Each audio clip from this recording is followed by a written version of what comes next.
welcome to Einar Anderson Stadium at Minnetonka High School for the State Class 6A semifinals in prep football. Tonight, the Osseo Orioles and the Totino-Grace Eagles. I am Jay Wilcox along with Ryan Iverson. And Ryan, I'm sure you're a little bit disappointed the old Eden Prairie Eagles fell to Totino-Grace. That winning streak had to come to an end sometime. Grace played a great game to take out Eden Prairie. Well, they did. And the thing I said, Jay, before that game is I guarantee the Eagles were going to win. Maybe the wrong Eagles, but no, I'm not surprised, and obviously I'm from Eden Prairie. Hats off to the streak that they had and the domination, but I can tell you, Jeff Ferguson, the head coach for Totino-Grace, he's one of the best in the business, and those kids play smart, they're fundamentally strong, and they were physical, and they manhandled Eden Prairie. It wasn't even that close, so hats off to them, and anytime you take out a 4 or 5 time defending state champion, that's a big chip in the old belt there, so congratulations to them. It sets up a great semifinal. Eden Prairie, or Totino-Grace, of course, very used to being this far in the playoffs. For Osseo, it's more of a new thing. First time in the semis since 1993 for them. They've been playing awful well down the stretch. I mean, they've got 3 losses, but I think they're a very dangerous team right now. Well, a couple similarities, Jay, really between the two. As far as enrollment goes, Totino-Grace actually could be playing in 4A, and Osseo, with their enrollment, could be in 5A, both opting to play up. So that's a tremendous testament to both of those programs for getting here in 6A. Secondly, they both beat perennial powers in the quarterfinals. Obviously, Totino beating Eden Prairie, but not to mention on the other side, Osseo beating a Lakeville North team that has been in the state championship in the state semis the last few years as well. So they're both playing very well. They're similar in a lot of ways. They're both really well coached. I can't say enough about both head coaches, and their teams are physical and they play the right way. It's going to set up to be a really evenly matched game tonight. For Osseo, a little bit of incentive because Totino took it to them a little bit during the regular season. That started a 3-game losing streak so they actually came right out and said, not many people say this, but yes, we wanted Totino-Grace. Oh, yeah, and there's a couple factors too.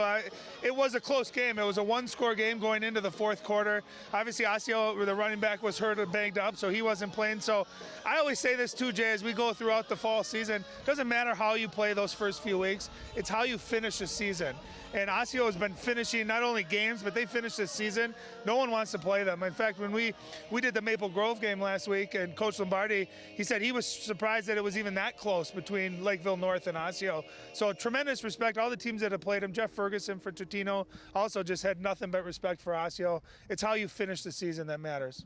Let's talk about key players in tonight's game. Obviously, some really good ones on both sides to get this far. DeMario Armstrong for Osseo right now is playing great football. Boy, he had some great catches a week ago against Lakeville North. He did, and obviously, you know, their running statistics are going to jump out at you, but he's had a phenomenal impact in the game, catching the football. He's really their primary receiver, and when he catches it, he can take it to the house at any time. These playoffs alone, he's averaging over 100 yards receiving, so he's going to be big because Osseo's going to have balance tonight. And on the flip side, DeMario is a great defensive player. He's all over the ball, had an interception last game, so he impacts the game in a lot of ways. And for Totino-Grace, of course, their prime thing that they would like to do is keep the football and keep it away from Osseo. Ivan Burlock, one of their 2,000-yard rushers this year for the Eagles. Well, they have great balance, too. And Burlock, he's not physically going to, impose on you, but he runs so hard, Jay. And it takes a team to tackle him. He will not go down on that first hit. He's got strong legs. He keeps those going. It's a really nice 1-2 punch Totino has on offense. Osseo's defense is going to really have to pursue the football tonight and stop the run. Both teams definitely run-oriented, but the wind might be a little bit of an issue when they have to go to the air, and also in the kick game. A lot of times you forget about those parts of the game, but that can be important tonight too. Well, you talk about, Coach Ferguson talking about special teams impacting this. And I always think when you get to this level, when you're the Final Four teams playing for a state championship, you have balance. And balance doesn't just mean offense and defensively. It means being able to run the ball inside, being able to run the ball outside, mixing in the pass. Both of these teams would rather pound you running the football, but they both have quarterbacks that have been very, very efficient throwing the ball. So I think whoever can establish the run, complement it with some balance, is really going to have the leg up here tonight. All right, the winner will take on either East Ridge or Maple Grove in the state championship game. Should be a great one tonight. The Orioles and the Eagles kick off in a moment here on 12 Sports.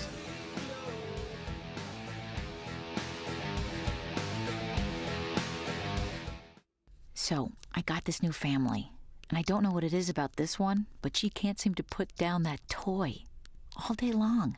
Tap, tap, tap, tap. Oh, and she even talks to it. She talks to that more than she talks to him. What's up, bro? Nice shirt. Who's she talking to? Her mom? She talks to her mom a lot.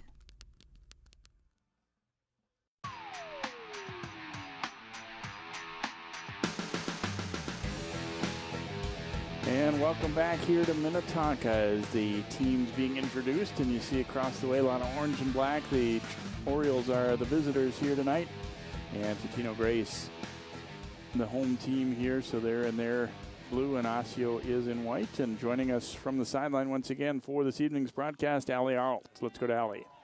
Hey guys, Totino-Grace is facing a huge blow to their team in this game tonight. Earlier this week, junior linebacker Charlie Waters broke his right fibula in practice on Tuesday. This guy has been an integral part to their team's defense. He had a pick late in the game against Eden Prairie that sealed up that game to lead them here tonight. Now, outside linebacker will be moving inside in Jared Florell, replacing Charlie's position. Charlie said he's going to be out about 6 to 8 weeks. He'll be back for the baseball season. I asked him what's his role on the sidelines tonight. He said, I'm going to motivate this team, but they already know what to do when they go out on that field. Guys, I'll send it back to you. Thank you very much, Allie. And tough break for the Eagles as a team, but also obviously for an individual like Charlie who's had such a good season for them, and just one of those tough things, kind of a non-contact practice type injury. Obviously at this point in the year, you're not hitting much at all, if any. No, and that's a great point, and that's what's so unfortunate about it. It's one thing to get hurt in a game, but to get hurt in something simple, non-contact during practice, and just you feel for the kid. Thank goodness he's only a junior, so he's going to have another chance to give it a go next year. But I think from the football standpoint of it, Jay, I mean, he's 40 tackles in 3 playoff games, so he is a huge part of stopping the run, which obviously against Osseo and Prince Kura, you need to stop the run to do that. So it's a big loss. So look at Osseo and Totino-Grace on this side of the bracket, and Eastridge and Maple Grove on the other side. We'll be playing Friday night, and you can also watch for that game on 12 Sports as well. Totino-Grace will receive the football to start things out as Dean Lum gets set to kick it away. Gayflor Flomo waiting back deep, along with Ivan Burlak for the Eagles here, and get opening possession. The Osseo, talking with some of the coaches, about the regular season meeting, Osseo had some drives that ended in turnovers or fizzled where they felt they moved the football pretty well. They're not necessarily feeling that they were really shut down all game long. But then again, that's part of it too, is taking care of the football. Well, and you keep that in mind too. Eden Prairie beat Totino 38-20 the first game of the year, and of course last week 27-13 Totino. So teams get better, things change. Burlak fielding it for the Eagles, and he will come right up the middle and plenty of room to run. Burlak keeps on his feet out over the 40 to the 42-yard line or so, and a great field position to start things out for Totino-Grace. Well, the reason that wasn't a touchback is because when he caught that ball, he was not in the end zone. His momentum carried him into the end zone. If his feet would have been in the end zone when he caught it, it would have been a touchback. But a great start to the game. And Jay, we talked about special teams too, and how big of a role that might play.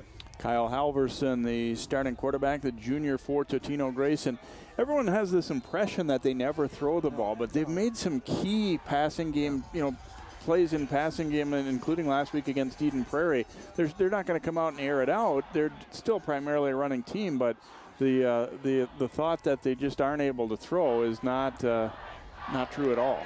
Well, and you can see right now there's a delay. Coach Lamker, he's talking about whether or not that should maybe have been a touchback. And like I said, if he would have caught it and his foot was starting in the end zone, but I think with his momentum, he backpedaled a play or two into the end zone, and I don't think they're going to get that. Coach Lamker is not in agreement. I'm not going to. We put our foot in our mouth a little bit last week on a similar rules call on a punt, so I'm not going to say anything. Every time I've seen this like this before, they've called it a touchback. No, that's a correct call, and obviously they don't have the benefit of replay, but I think that was a good call. But you get back to Kyle Halverson, the quarterback for Totino. I mean, they run a really nice mix of running and throwing the football. It's a nice balance. Burlak taking the handoff here, bounces forward near the 48, so a nice 6-yard gain. Armstrong and Russell in on the stops as we get a look at the starting offense for Jeff Ferguson and the Eagles from Totino-Grace. Strong line of and they'll get 6 on that first down carry to Burlack. Bertram is the fullback. Fake the toss, go to Gayflor Flomo, bounced off his own man, and he will be very close to the first down. Looks like he might have it as he's into Osseo territory here. Well, that's a tough play to defend. There you take a look at the starting lineups defensively for Osseo. But you can see they fake the toss to the right there, and it's a quick, explosive counter coming back to the left. When you play against Totino, you have to have gap responsibility. You've got to be very, very critical to staying in your gas, be disciplined. And that's the too, Jay, when you have 2 running backs, both with over 1,000 yards, you can't key on one guy. 2 guys can beat you, and so you really, really have to stay home. Osseo's defense really took a step forward last week. They were kind of subpar in their first couple playoff games, but played very well against Lakeville North. Back to Burlack it goes, and spinning away and then driven back as he's met at the 45. Give him 2, maybe 3 on that play. A little better job up front that time for Osseo. Well, that's another thing, too. Neither the offensive line for Totino or the defensive line for Osseo are overly large. They're more quick and more skill. And so I think who can manhandle that front 5? Who can Osseo get some penetration? Even a play like that, Jay, that's 4 yards on first down. That's a win for an offense. Halverson play action as he rolls to the left, looking downfield for Spevacek, but incomplete. And the first pass attempt of the game goes awry. The wind is blowing straight across toward us. It felt like from out on the field. It may have some impact, as we said, on throwing the football. That one was, well, first of all, it wasn't really open, but it wasn't very well thrown either. No, and Alex Spevacek, he's their leading receiver. You know, just in the playoffs, 9 catches, 111 yards, a touchdown. He had a step there. That's always a hard throw. Halverson rolling to his left, throwing with as a right-handed quarterback. Not an easy throw. 3rd and 7 now for Grace. They go with the toss to Flomo, gets to the edge early, and he keeps driving and will have enough for the first down as the Grace fans cheering this one on. Flomo, you see he's in motion. He's already got a little head of steam and well blocked on the edge too. Yeah, and you can see it right there. You see number 6 for Osseo. That's Quincy Williams. He had contact on him. That's where you got to wrap up. Even if you can't bring him down, you got to halt Flomo's momentum and then trust your teammates are coming. But these backs are really good. They're tough. They're evasive. You got to slow them down and then trust your teammates to finish them up. From the 37, Burlack takes the toss. A big hole opens up. He tries to run over Armstrong, and Jenkins finishes the tackle, but another nice gainer there for Grace. They'll spot it just inside the 30 and a gain of about 8. Yeah, toss sweep just on the inside. And the other thing that's really nice about Totino is their running backs will block. There you see Flomo was the fullback. He kicked out the defensive end, and there was a nice opening. You get 8-9 yards on first down. That opens up your whole playbook. Don't be surprised to see Totino take a shot here. Halverson swings the pass out to Flomo in the flat, makes a move, and ridden down there by Magner. Ben Magner on the stop. They'll throw to their backs a fair amount. They've got both, obviously you said Spevacek's a weapon, but also Flomo and Burlack and Bertram have caught some. There's a look at Coach Ferguson, and nothing phases him at this point. They've won a lot of championships. He's won 7 as a head coach, and they've won 9 total in their school history. I can honestly say these 2 coaches, Coach Lamker, Coach Ferguson, along with Mike Grant, if I could pick to play for 3 coaches, those would be my best 3. I think both teams are extremely well coached.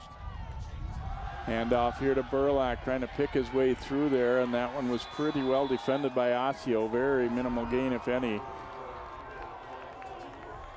Yeah, only a yard, but number 25, Talon Sherping there for Osseo. He got great penetration and just enough to slow him down. I think if Osseo can slant, if they have to stunt, bring some extra pressure, they just got to get some type of pressure in the backfield. If they can throw those Totino runners off just even a little bit, you can see what a difference that makes. That's the first time Osseo's won first down on this drive. 2nd down and 10 now for the Eagles from Osseo's 25. Halverson, play action, this time rolls to the right.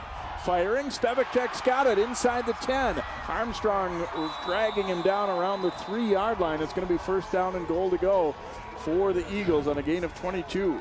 Yeah, and that was just really, really well executed. A great play fake, play action.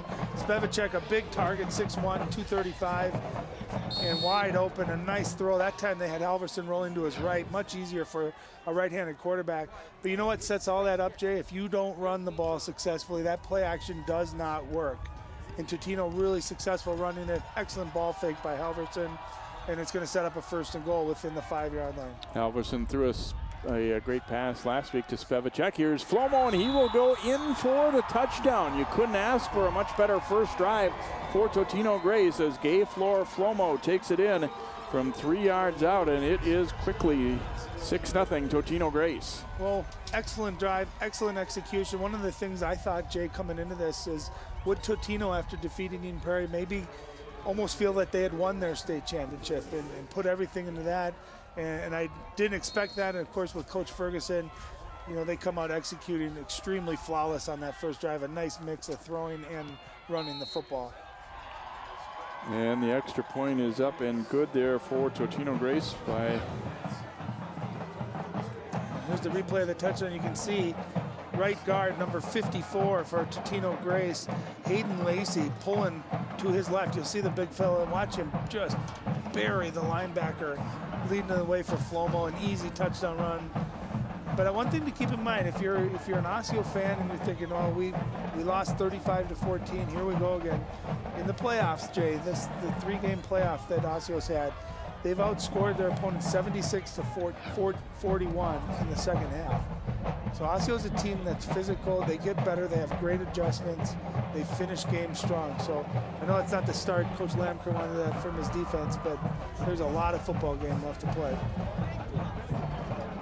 Nice march down the field for Grace, mixing in a couple of key passes, particularly that gainer to Spevacek. Obviously, that put them inside the 5 and running effectively with both Burlak and Flomo. And they kind of, a lot of times you talk about scripting plays before the game, and you know, if that's what they ran through during the week, it couldn't have gone much better. No, and as good as those running backs are, I think this Totino-Grace offensive line is underrated.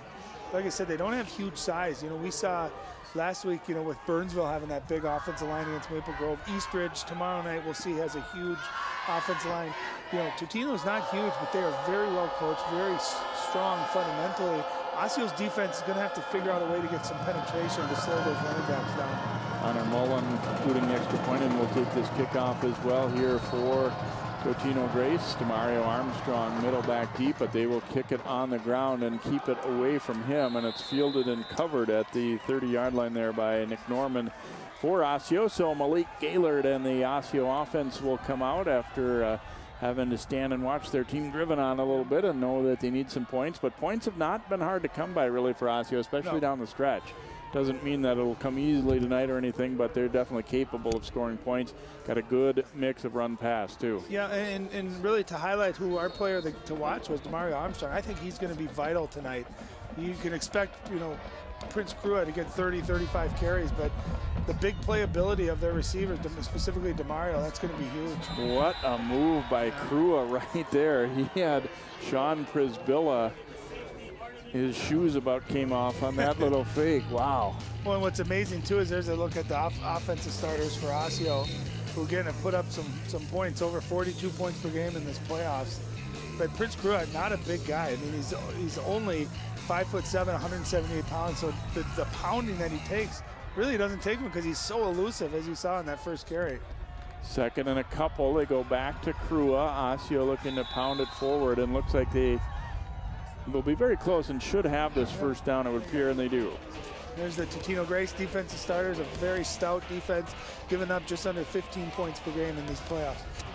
And holding really the highest powered offense in the state this year in Eden Prairie, you know, really shutting them down, holding them to 13 points. So from the 42 now of Osseo, it is first down and 10 Orioles, trailing at early 7-0, but trying to get a march going. Gaylord will turn and fire it out to the flat out to Armstrong, makes the first man miss, then grabbed, and look at him keep the legs driving there. Mark O'Donnell had a hold of him, but it didn't bring him to the ground, and it looks like it might be enough for another first down for Demario Armstrong, and it is. I love that play for a number of reasons. One, Gaylord, a nice easy throw. You get that first completion. Two, Demario Armstrong getting confidence. He's got the ability to take it, Jay, anytime he touches it for a home run. The other thing, if you watch this game, Totino's corners play 10 to 15 yards off.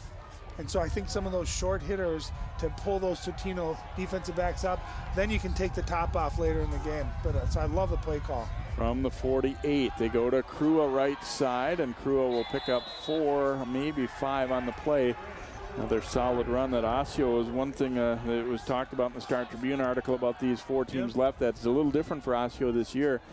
They're not just the little engines that could up front anymore. They've got some size, and they can knock some people around a little bit. And Darren Lamker obviously is a great offensive mind, and you know, he's really changed year to year somewhat in terms of run-pass ratio based on the personnel that they have. Yep, and that's what great coaches do. They don't have a system and try to fit other people into it. He adapts what he wants to do to the talent that he has. Here's Crua bouncing it to the outside on the left. A big stiff arm, but he is dragged down as well there by Ryan Suggs. And a stop made right near the line to gain. Looks like he might have enough for another first down. Yeah, watch this quick move to the outside, and you can see his speed, and really a nice play by both guys here. Nice stiff arm by Prince, and a really nice tackle too by Ryan Suggs. And that's a heck of a move and a heck of a finish. Just a great football play.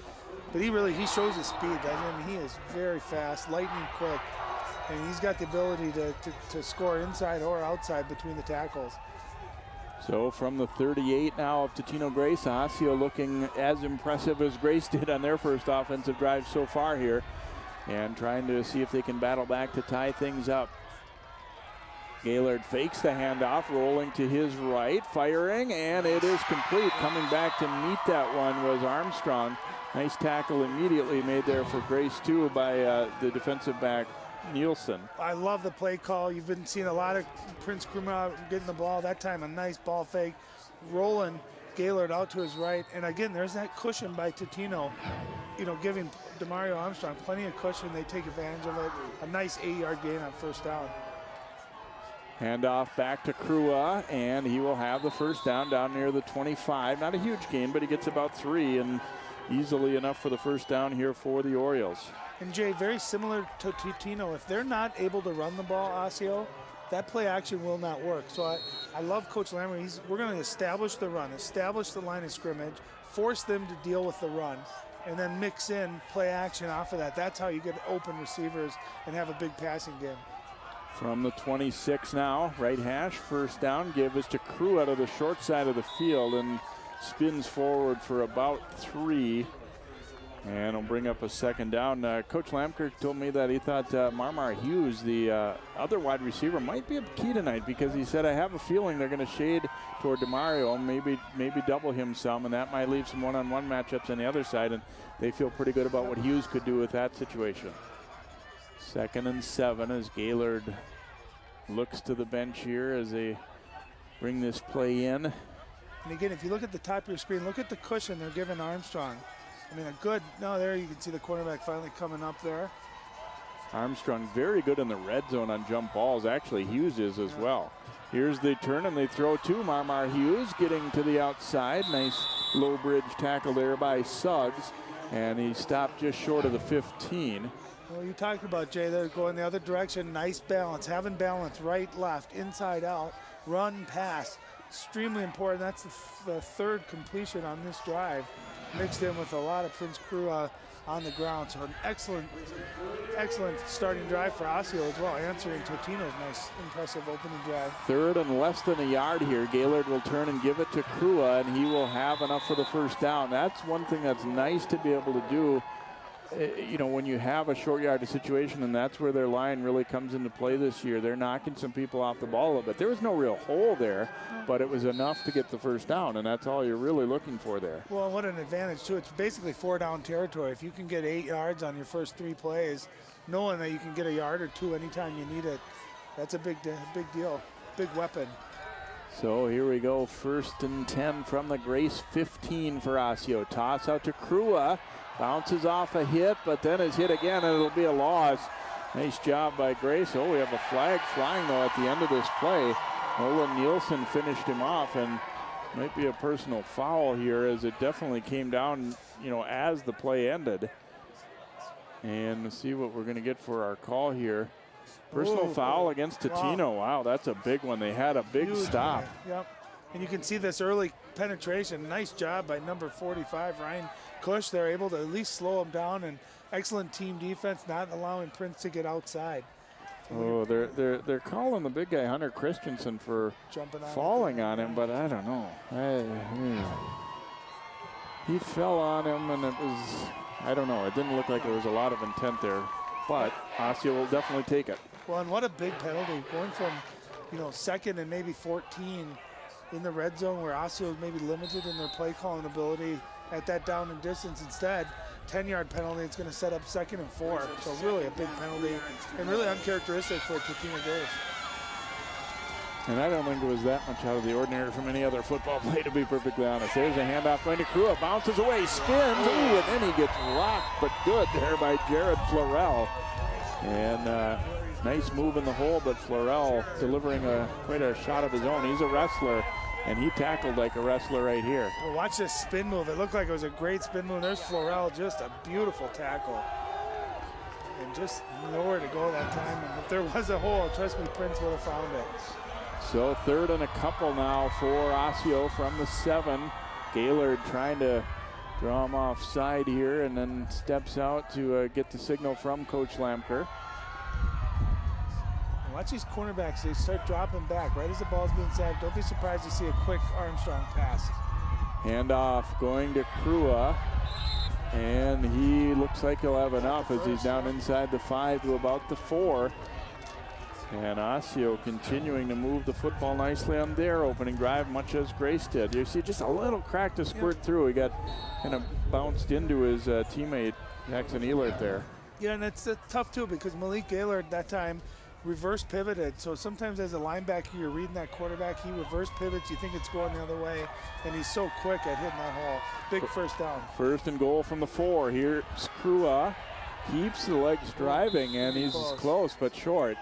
But he'll be inside the 1, it appears.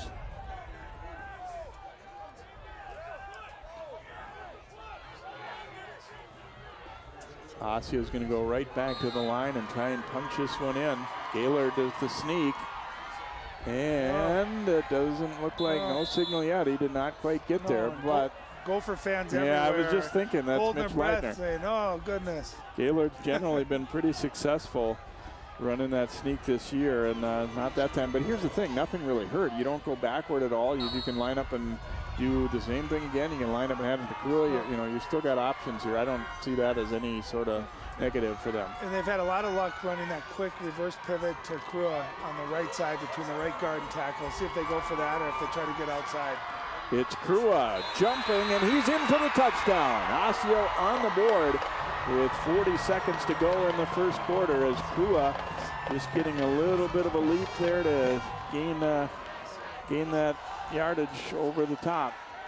Yeah, and I love the intelligence of Prince on that play, knowing that if he stayed low, there was a wall there. He jumped, great athletic ability, and all it is that ball. That ball has to break the plane of the end zone. So a heads-up play and a really nice answering drive by the Orioles to Totino's opening drive. A little bit of a high snap here, but they get it down. Zach Tyson does a nice job to hold her, and Lum able to knock that one through. And so with 40 seconds to go in the first quarter, Osseo answers Totino-Grace early drive, and we are even up at 7. You can see that's a play I thought they were going to run. They've had a lot of success. That reverse pivot between the right guard, right tackle, and really couldn't have been defended any better, Jay. There was contact low. I just thought that was a great effort and a smart call to go above that. And here you can get a nice view with our excellent camera. Looks, you can clearly see that ball crosses the plane right there.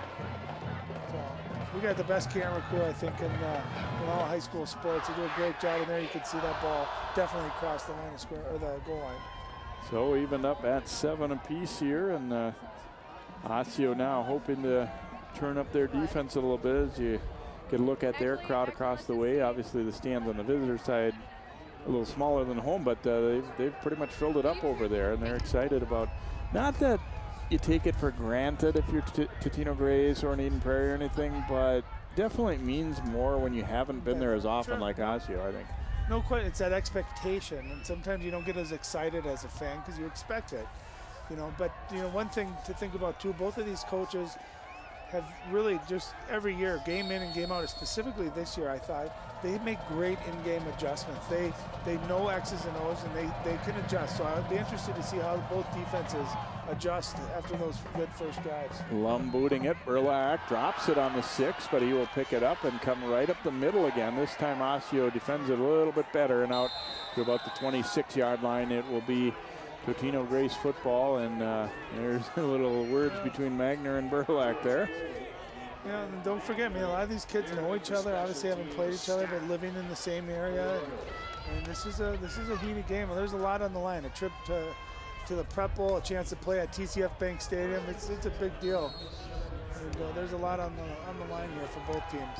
I loved it this week. Coach Ferguson used a hockey reference talking about, are you so excited about beating Eden Prairie? He said Herb Brooks reminded the U.S. Olympic hockey team that his slow-mo carries it, that the win over Russia was not the gold medal game. They had to come back and beat Finland a couple days later, and they did exactly that. And Totino-Grace getting off to a good start on this drive as Flomo picks up the first down with ease out to the 44. Well, and again, there was a little bit of a hole there, but number 51, Cal Tectum, had his hands on Flomo, wasn't able to wrap him up. You get a chance to slow these running backs down, you have to hang on, grab a foot, grab the jersey, whatever you can, because you can see how quick Flomo is, and that was a big first down carry.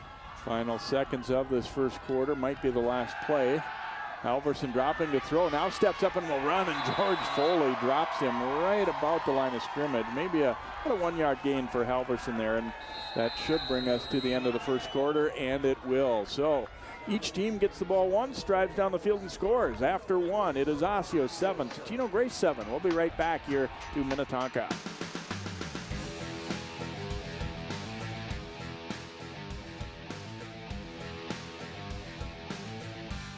Pretty much a good day for me would be people leaving their hands off of me. I'm always called names. Everywhere that I go, there's always someone calling me names, calling me gay. I've been choked, thrown up against a wall, punched. Nobody's ever tried to help me.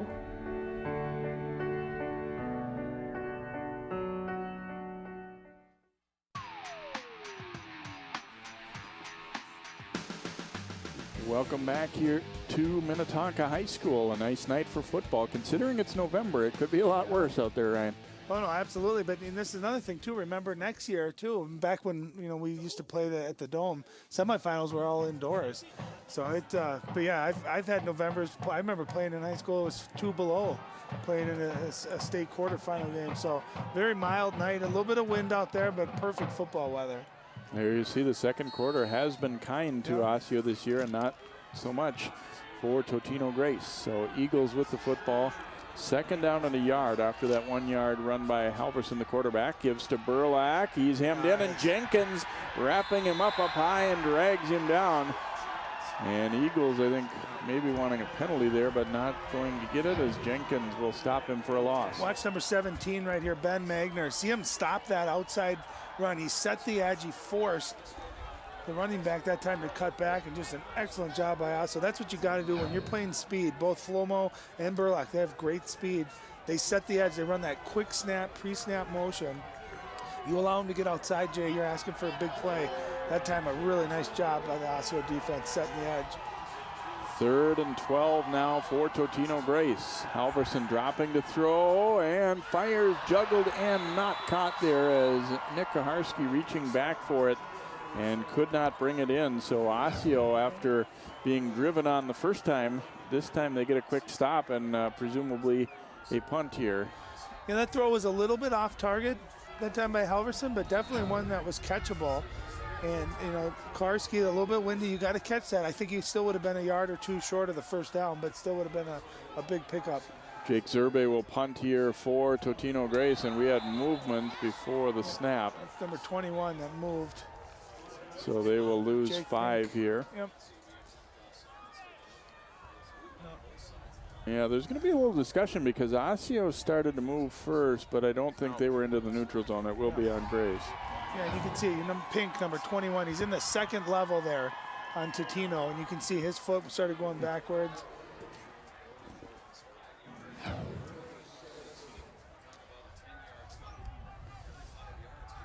Yeah, so you got to think too, Osseo's going to get decent field position here. And again, talking about adjustments, that time Osseo's defense, I thought, did a great job adjusting, limiting those two early first and second down runs, forcing Totino in a third and long. Totino's effective passing the ball, Jay, when they don't have to do it, you know, when it's an element in the flow of their offense. Zerbe, Foley nearly got that one. It's a short punt, and it takes a good Osseo bounce back toward the line of scrimmage, and will be down at the 46, so just a 16-yard punt, and Foley just about gets this one. I'm going to say he almost got it. Maybe he did get Yeah, it almost looked, the way the ball was spinning, I thought there's a chance he got a little fingertip on that one. I think he probably could have blocked it, but you're always worried about running into the punter. And it's not an easy thing to block a punt, to figure out where to put your hands, where that trajectory off the punter's foot. But either way, you speed up the punter. Even if Foley didn't get a piece of it, he speeds him up.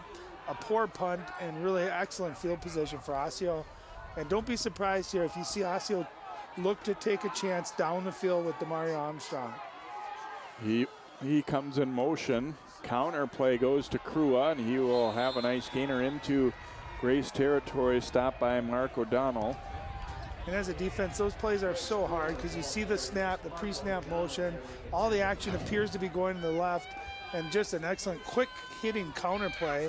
Oh, and by the way, that's Prince Crua coming on at you with the ball. So you got to be able to stay disciplined. You got to react quickly if you're Totino on defense. 2nd and 5, Osseo hoping to catch the Eagles off guard there, maybe draw them off. Came up hard like they were going to snap, and then stepping away and getting this play call here. 2nd down and 5, back to Crua left side, and not a whole lot there as it was stacked up pretty well by the right side of that Grace defensive line. You know, both offenses just very similar. You know, they run a little pre-snap motion, but the majority of their plays are quick traps, blasts up the middle, and you'll see those counters by misdirections, trying to get quick sweeps, trying to get their speed to the outside where they're dangerous, but also use their passing effectively. It's third manageable, so really the whole playbook available for Osseo.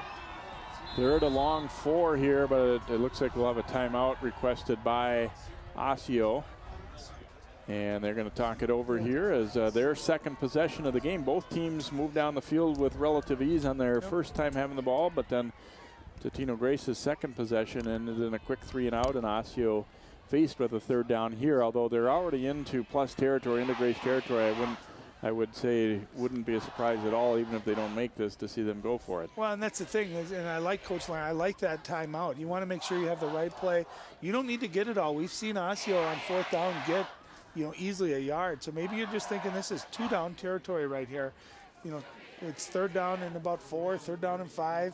Get us 3 to 4 yards, and then even if you set up a 4th and short, we have the confidence that we're going to get it. The other thing you always do too, as smart coaches always do, is you get a penalty and offsides on Totino. That's an automatic 1st down. So don't be surprised to see some type of hard count. See if you can get Totino to jump, give you a free 1st down. Well, we're still early November, but not too early for the Santa hats here for the Totino-Grace fans. Can we just get through Thanksgiving first before, you know, we went to Target this weekend and all the Halloween stuff was gone and already had Christmas stuff. So time flies. Handoff will go to Crua, and he is mad, and he will not have quite enough for the 1st down, but it gets back to what you said. Now they're in a very manageable 4th down situation. Yeah, and we've seen them time and time again on short yardage go to that same play, reverse pivot by Gaylord, giving the ball to Crua, that quick hitter between the right guard and right tackle. Let's see if they go back to their bread and butter here, able to get the 1st down. 4th and a yard here for Osseo. Gaylord will step out of there and look to the bench. The other thing remember too is Gaylord can run the ball. See if you see a play action and him trying to pick it up on his own. He is going to be close on the, I think the initial push might have been enough. The Eagles drove him back, but I think he's got the 1st down here. Yeah, it looks, they got some initial push. Now, sure, he's driven back, but. Yeah, you can see he looked like he crossed that 1st down. Yeah, that's going to be a 1st down. I like what Osseo did too. Coming out of the play call, they got right up to the line. They snapped the ball quick. I think maybe caught Totino off guard just a little bit. And obviously on a 4th and 1, it doesn't take much. Whoever can get that initial push usually is going to win that down. In a situation like that, I mean, it's not going to look like anything gaudy number-wise for Gaylord when the night ends, but being able to... They're important. Yeah, to get those first downs is very big. You don't win football games without converting those kind of plays. 1st and 10 from the Grace 44. Play action here as Gaylord rolling right, looking for Christian Tharp, and is incomplete. Very well covered that time by Grace and Mark O'Donnell, and I think probably smart to, I don't know if he was really throwing it away, but smart to put it out to the outside where the Eagle had no chance at it. Yeah, excellent. And Nolan Nielsen, number 39 for Totino, he's playing cornerback deep there that time against Demario Armstrong, and he's 6'1", so he's got good height. Where I think a lot of times Osseo might feel like they have the size advantage to throw it up there, and really just that would have had to been a perfect throw, and just nowhere to go. Tharp did have a touchdown catch last week on a play that really fooled Lakeville North. Quick fake handoff, and then just a little dart shovel pass. Here's a delay handoff, and Krua is wrapped up and dragged down. Nice strength there with the grip by Hunter Christensen as he held on tight and brought Prince down. One of the only times we've seen penetration into the backfield. Watch Christensen come from that right defensive end position, and that's what you got to do against these great backs, these elusive guys. You may not be able to tackle them in nice form, but you grab their jersey, Jay, and they're just using his strength. Excellent play. So 3rd down and 10 here for Osseo. Grace trying to match the Osseo stop. They give it to Krua. Krua fighting forward. Look at him reach out. Let's see where the mark is. I think he's going to be just short. But again, you hand off and get 9+ on this play. And it will be 4th down, but wow, great effort.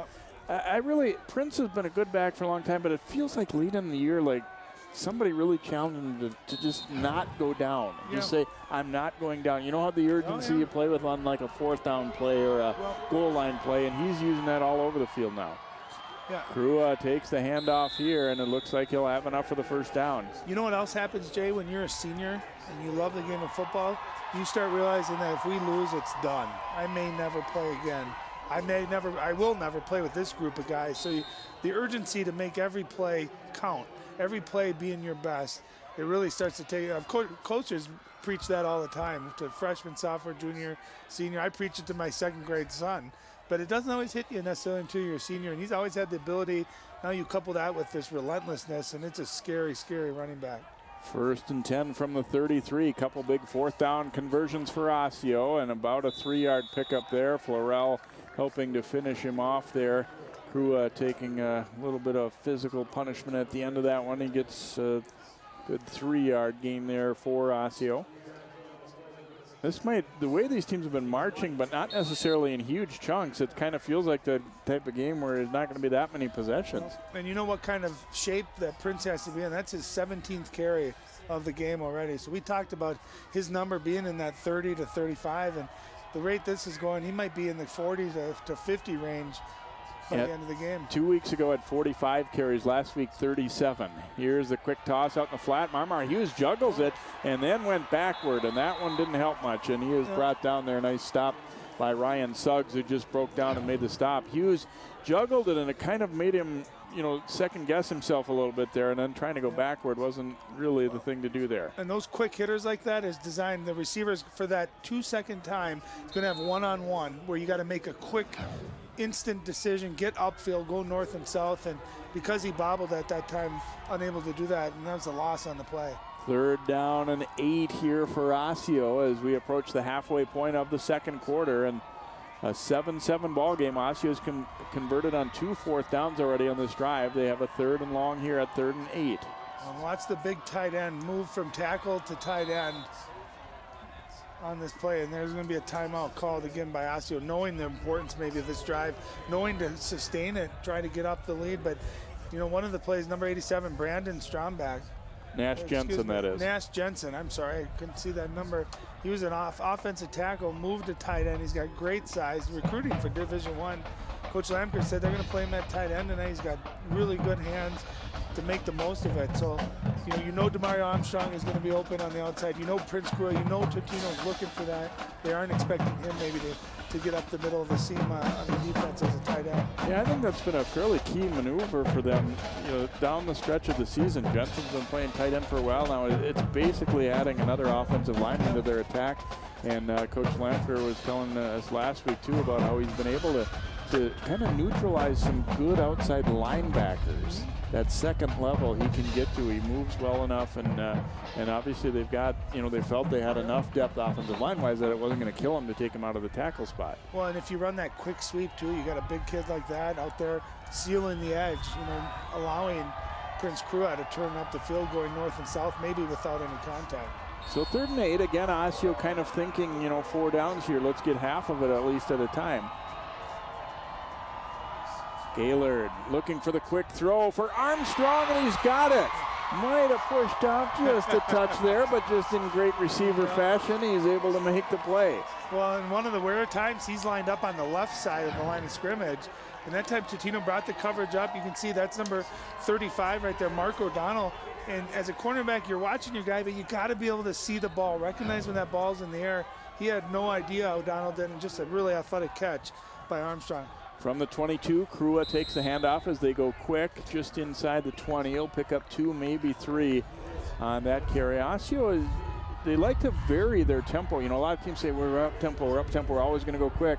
They vary it very nicely, and you can tell that they've worked on this a lot too, because let's face it, some teams that try to do what they just did, you'd see one of those 5 jumping offside. Yep. No, and that's coaching, knowing your talent, knowing what rhythm suits your team the best. Crua takes a handoff, makes the cut, and he got hit hard. And he will be down a little shy of the 15-yard line here. I love the patience. You can see the big fellas for Osseo pulling right there. That's number 7, Scott Christopher. And nice patience. Crua normally hits that hole so hard, had good patience, was able to make a big play, but he's taken quite a punishment, some really good hard hitting by this Totino-Grace defense. Florell, I think, got the bulk of that hard hit again for Grace. 3rd and 4 on the 16 as we go under 5 minutes to play here in this second quarter. Good football game here from Minnetonka. Thanks for joining us on 12 Sports, and a reminder again to watch for Maple Grove Eastridge this weekend as well. Gaylord looking for that fade, throwing it up for Armstrong, and it's intercepted. Just a great play defensively by Nielsen to win that battle. That's been Osseo's bread and butter, to throw that ball up, jump ball fade for Armstrong. It's worked so many times this year. Nielsen just wins the battle. He does. He's playing safety. You can see he comes over from the top of your screen. That ball was underthrown. There's no question about it. Gaylord just put a little bit under. You want to put that ball deep into the outside, Jay, where only it's either going to be incomplete or your guy's going to make the play. I love the effort, too, by Armstrong. He went back. He tried to get it. Excellent position, and the ball was just a little bit underthrown. But I like the play call. Just great defense by Totino. From the 20, Burlack takes the handoff, and he goes nowhere. Cordell Russell, who had a good game last week, steps up and sticks him there for a short loss. Yeah, he's a linebacker. Watch where he comes from. You're going to see him come right from the outside there, and just an excellent form tackle. Again, Osseo getting some penetration, just enough to slow that running game down, and a nice job by Russell to finish it off. 2nd and a dozen now for Grace here, as they would like to get at least a first down or two to not be looking at getting rid of the ball deep in their own territory. Here's Halverson looking to throw, and incomplete. Burlack was covered by Williams with Armstrong over the top. A little bit of room, but that would have been kind of a tough one to sneak in. Nope, and I thought Halverson that time made the wrong read. That time Brady Bertram was wide open, number 6. You'll see the fullback into the flat there. And that's an easier play. It might not have been, a huge play, but he would have picked up 6-7 yards. Trying to make a tough throw into the wind a little bit. And right now, both offenses, Osseo moving the football. Totino, the last drive, quickly stopped, and this one 3rd and 12, so a long, tough offensive situation. Halverson dropping. Oops, we've got a whistle before the play could start. Timeout taken by Totino-Grace before that snap. Obviously, Halverson and company didn't realize it was coming, but they are going to meet and talk about it here before this play. Well, this is always tricky, Jay, because it's 3rd and really long and a short field, and you got to think Osseo knows you're going to pass the ball. So they're going to be looking, they're going to pin their ears back, rush the quarterback, guys in the secondary are going to be jumping those routes, so you don't want to have a turnover either. So, you know, it's a nice play call here. Do you run some type of screen pass or a draw? Just try to get 6-7 yards and punt, you know, especially when you trust your defense. Yeah, I like that option too because, you know, it's a short, safe play. And you may catch them off guard. But you can break Exactly. it, yeah. You can you know, pick something up out of it. The way a draw works, when you have a really aggressive pass rush, which usually in 3rd and long you do, and you get those guys up the field, and here's a draw play, get to the second level, and with these running backs, certainly possible.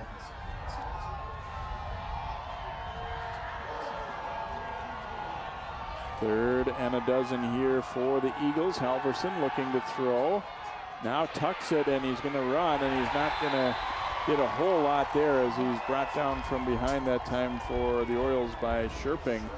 And they will gladly concede 3 yards or so on 3rd and long like that, and will force Grace into a punting situation with Zerbe. Yeah, and that was a coverage sack. There wasn't a lot of places to go again. I thought that time that Flomo was open in the flats, maybe not to get a first down, but to get some positive yards. But either way, it's going to be 4th down. Nice job by the Osseo defense the last 2 drives. Armstrong and Hughes waiting back deep. It's a short punt to Mario Armstrong. A fair catch called at the 47. So about a 26-yard kick and no return, but they will start in Totino-Grace territory. And here's, you know, this is that type of game where field position back and forth is going to be a big thing. Yep, 3:17 left. If you're Osseo right now, you're thinking we got plenty of time. We still have a timeout left. You know, you don't have to change anything differently. And you know what else I love? You talk about balance too, but Osseo has a turnover in the end zone. How about their defense coming right out, going 3 and out, getting the ball right back to your offense? That's great when you can have that trust between the 2 sides of the ball. Gaylord tossing it back to Krua. And Krua up that sideline gets more than it originally looked like it might go for. He's pick up 4 or 5 on the play when it seemed as though Grace had it strung out pretty well. Yeah, and there's a great example of just not setting the edge. If you're Totino, either that defensive end or outside linebacker's got to get up the field and force Prince Krua to cut back to the interior of your defense, and that's why you do all these pursuit drills. Guys running down the line, you allow them to get outside, able to turn the corner and get a nice gain on 1st down. Really, the time remaining is just about right for Osseo too. They don't have to hurry, but they can probably use, you know, a good chunk of the clock if things go well. Here's Krua taking the handoff just inside the 40. He'll be about 3, maybe 4 yards short of the 1st down. It's going to set up a nice 3rd and 3, excuse me. Again, you're thinking that's 2 down territory, especially the way they're firing off the ball. And don't forget too, you know, we've seen Prince Krua hit us, you know, between that right guard, right tackle, but don't forget about ball fakes. We've seen Malik Gaylord have excellent ball fakes. Watch for that quick quarterback sneak or a ball fake and a bootleg as well. 3rd and 3 here for the Orioles. Already the 20th carry of the 1st half for Prince Krua. And here it is right now, and Gaylord now flips the pass out, and it is complete to Tharp. I think that was going to be a bootleg run there, but instead he just tosses it ahead to Tharp, and it'll be good for the 1st down. What a decision. Great ball fake here, and I think you're right, Jay. That was a designed run, just an excellent thought process and split decision by Gaylord, knowing he had nowhere to go. And how about Tharp too, recognizing, letting go of his block and then getting downfield and becoming available. That was just a really, really well executed play and great decision making by the quarterback. And apparently nobody downfield either that, you know, expecting that run. From the 28, he throws it out to Armstrong, makes a move to the inside, but well defended. And then almost another late hit there as they landed on him at the end of the play. Good job again breaking down there by Mark O'Donnell, not letting him get away. No, Mark O'Donnell got the tackle on this play, but if you can see the outside, that was, I believe that's 39 again, who had the interception last time for Totino. 39, that is Nolan Nielsen, not allowing Armstrong to get outside, just nowhere to go. Here's Krua taking that quick dive handoff on the right side, and you'll pick up about 4, and it looks like we'll have a timeout requested by Osseo. 1:01 to go in the 2nd quarter, and the Orioles use that timeout. Yeah, you can see that's just a quick power right up the middle, and excellently well blocked, but linebackers and secondary against both of these teams because they run the ball so well. You got to have good tackling linebackers. You got to have good safeties that can come in and make tackles quick. I like the timeout. And don't be surprised here if they're setting up 2 plays with that clock right at 101, maybe planning to get 4 to 6 yards here and then having a quick play to go for that 4th down conversion. And remember, too, in high school, you get a first down, the clock automatically stops. So plenty of time for Osseo to find the end zone here. Orioles do have a pretty good kicker in Lum, too, if it comes to that. I don't think we're quite there yet, but then again, the wind on a night like tonight might make both coaches a little hesitant to go to that part of the game. So another 3rd and long coming up here for Osseo, and they're calling it 3rd and 6. Looks more like 7 from our vantage point here, but and you got a wide field to the left, and man, don't be surprised to see maybe that toss sweep out to the left again. Got Jensen in the slot, and that is the largest slot receiver you're ever going to see there on the right side. My goodness. Gaylord looking left with it, firing for Hughes, and right through his hands and incomplete. He looked like he jumped when he didn't need to there, really. Well, number 45 for Totino, Ryan Cush, came in on the pressure, and you can see, and that forced Gaylord to get rid of the ball a little bit early, but still. Yeah, he did need to jump a little bit. Still very mistake. Catchable. And that's a ball that you got to catch. It's a tough catch, but when you're trying to get to the state championship game, those are the plays you got to make. I love the play call. Execution, throw a little high, but certainly one that I think Hughes would catch 8, 9 out of 10 times. So 4th and 7, and they are indeed going to go for it here. That would be about a 42-yard field goal, so I'm not surprised at all that we're not going to see a kick. Here's Gaylord looking out. Oh, and they're on the different page on that route.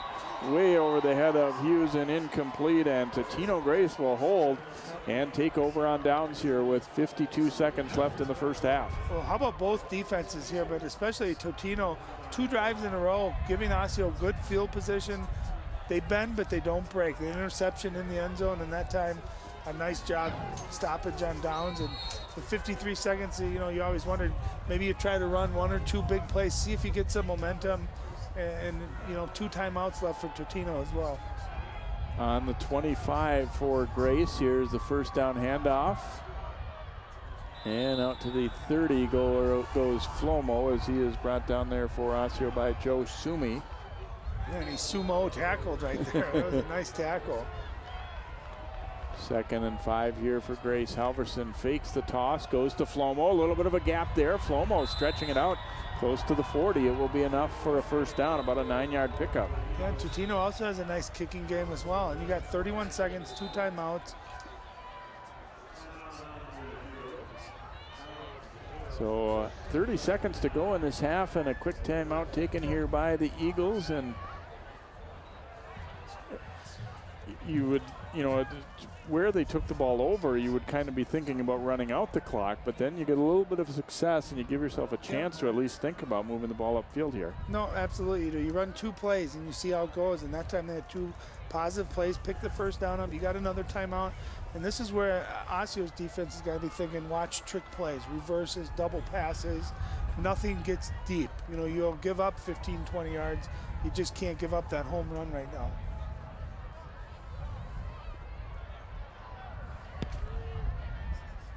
Football resting on the Grace 39-yard line. Eagles marched down the field, scored the first time they had it. Osseo did likewise, so it was 7-7 after 1, and then each team's gotten a key stop in the second. It seemed like we were on pace for 40-40 type of a game. Handoff up the middle. Bertram, a nice hole, and he runs over Williams. He'll be close to the first down, and we'll have it at the 50. His first carry. Bertram on the 11-yard pickup. Good. 26 seconds, and they wind the clock. And here goes the handoff to Flomo, and nice tackle. Sumi does a great job to hold him to about 2, and then the toss to the official. He didn't see it coming, and that'll eat up some more valuable time. Yeah, and Sumi, great job staying at home. That was that inside reverse right there. That can go for a big play. Here's Burlock taking the handoff. He's got a lot of room. Williams on the stop down to the 37. You You got 1 second left. So you got time here to either take a shot, maybe down at the end zone, or you can possibly take would be about a 53-yard field goal. Either way, you're in possession, or maybe you can get the ball down on a Hail Mary.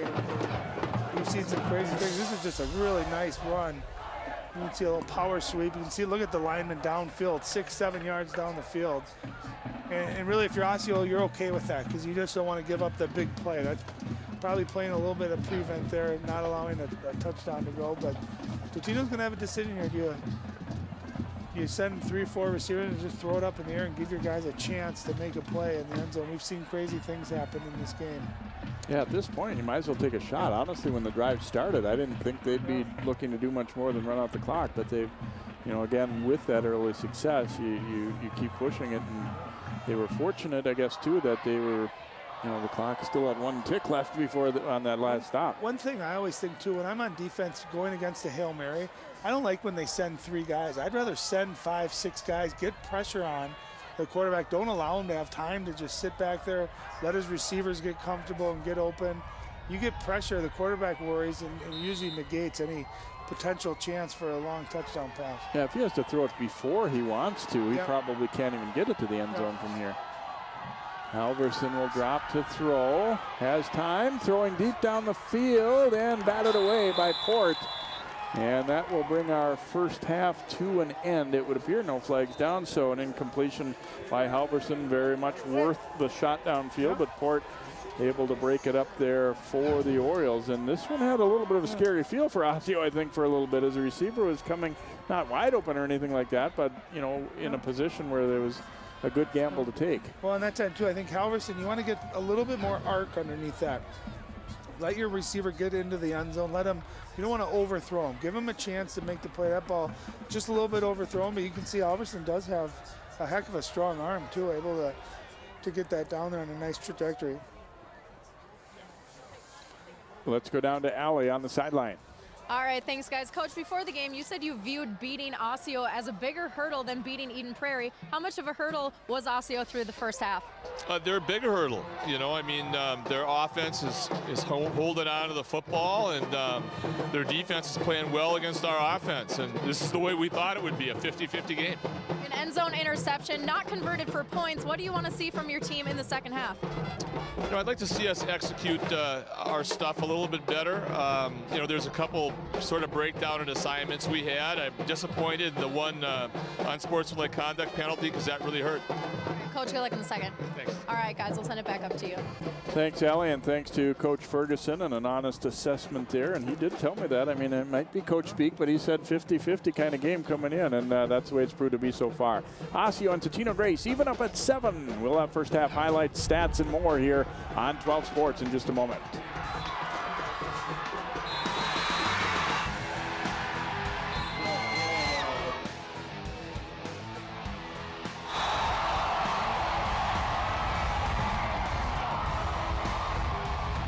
You watch Channel 12 at home. Why not on the go? Channel 12 is online at 12.tv. Watch on your phone, on your tablet. Channel 12 is your local source wherever you go. Just log on to 12.tv. Check out our videos, subscribe to our YouTube channel, follow us on Twitter, like us on Facebook, and even watch live events via live stream. So don't wait. Stay up to date with Channel 12 and 12.tv, your local source.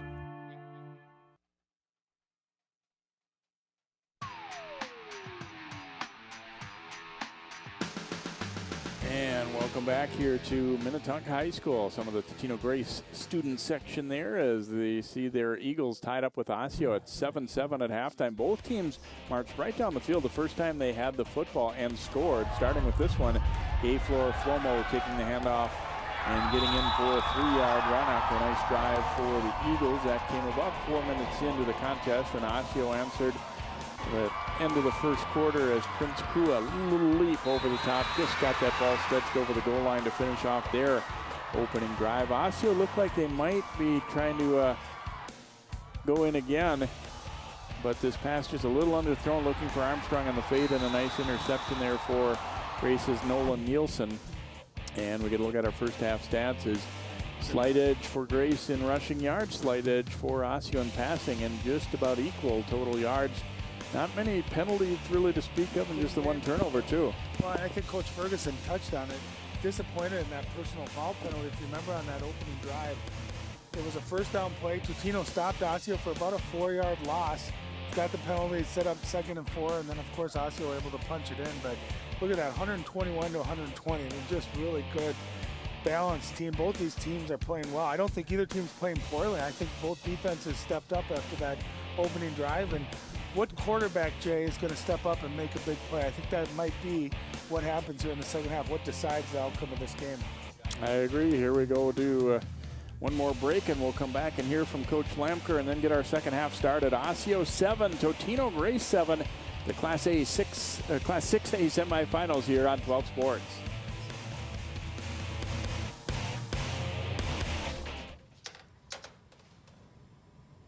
Wow, these are really good. You act surprised.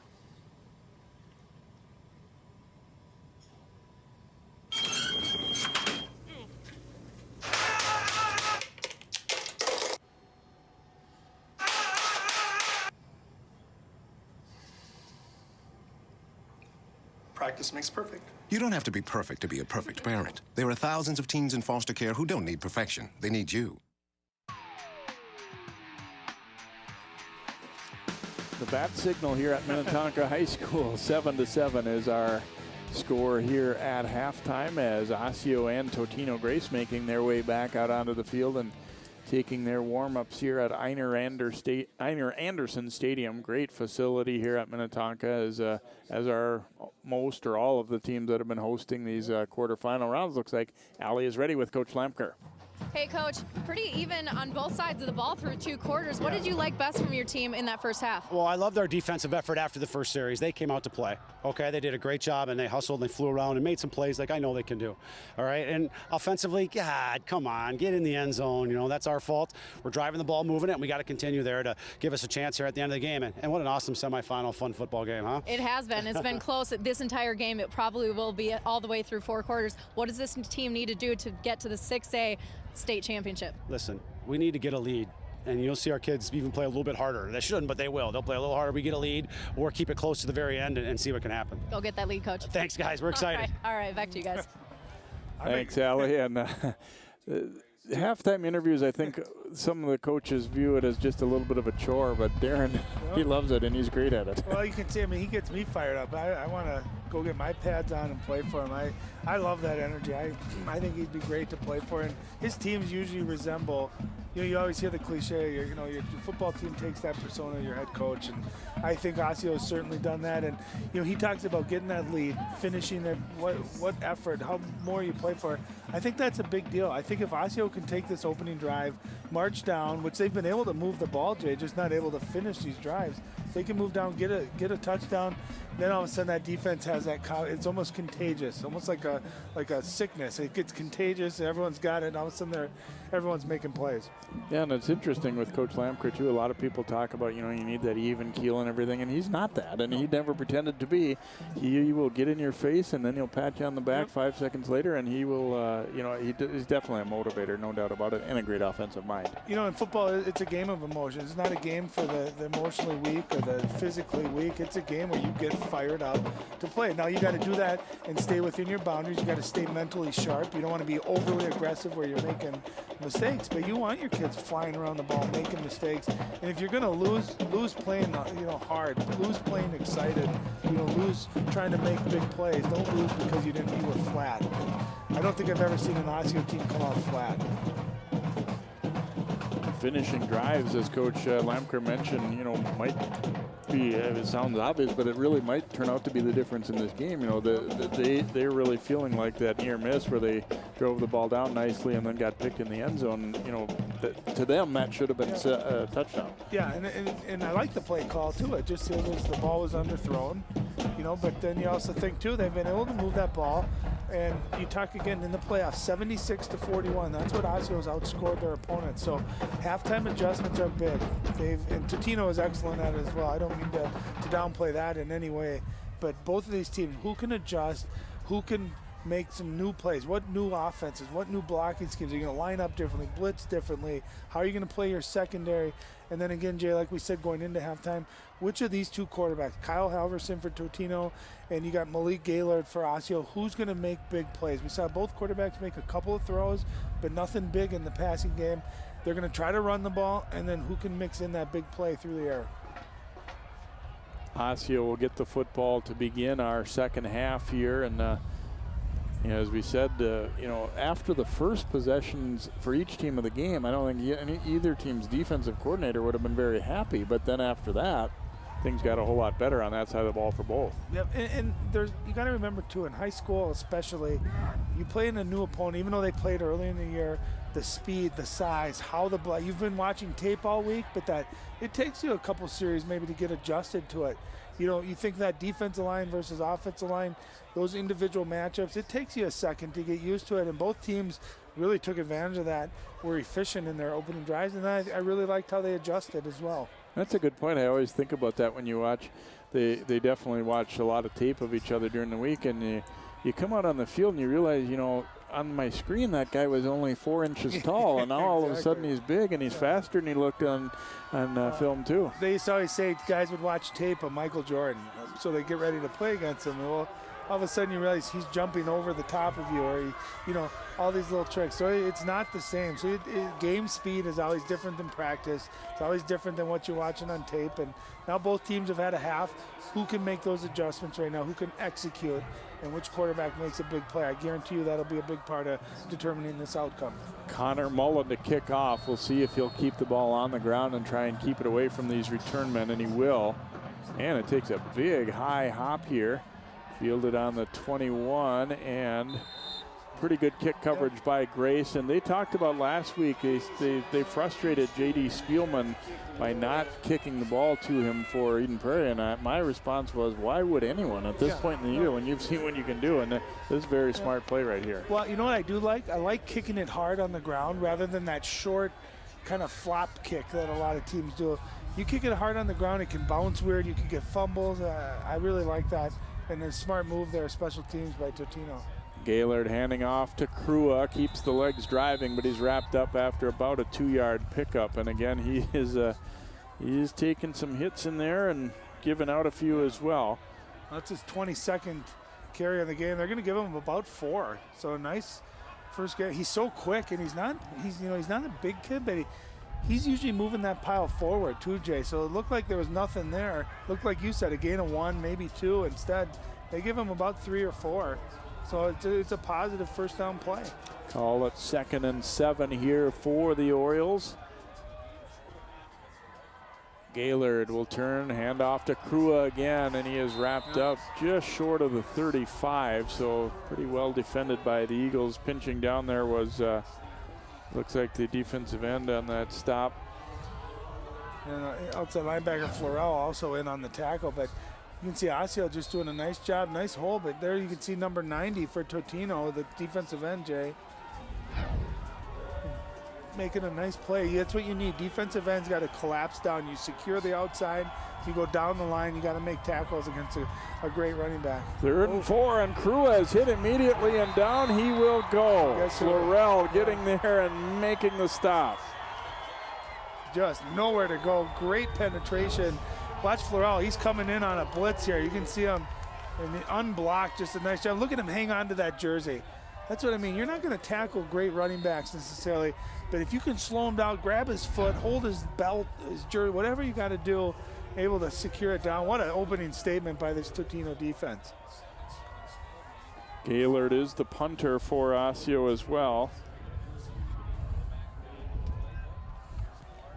And he gets the kick away, and boy, the wind knocks this one down. It does take a little bit of an Osseo bounce, but it will be down at about the 45-yard line of Totino-Grace, so no chance for Nielsen to field that one, but that's just as well for the Eagles. They'll take that field position anytime.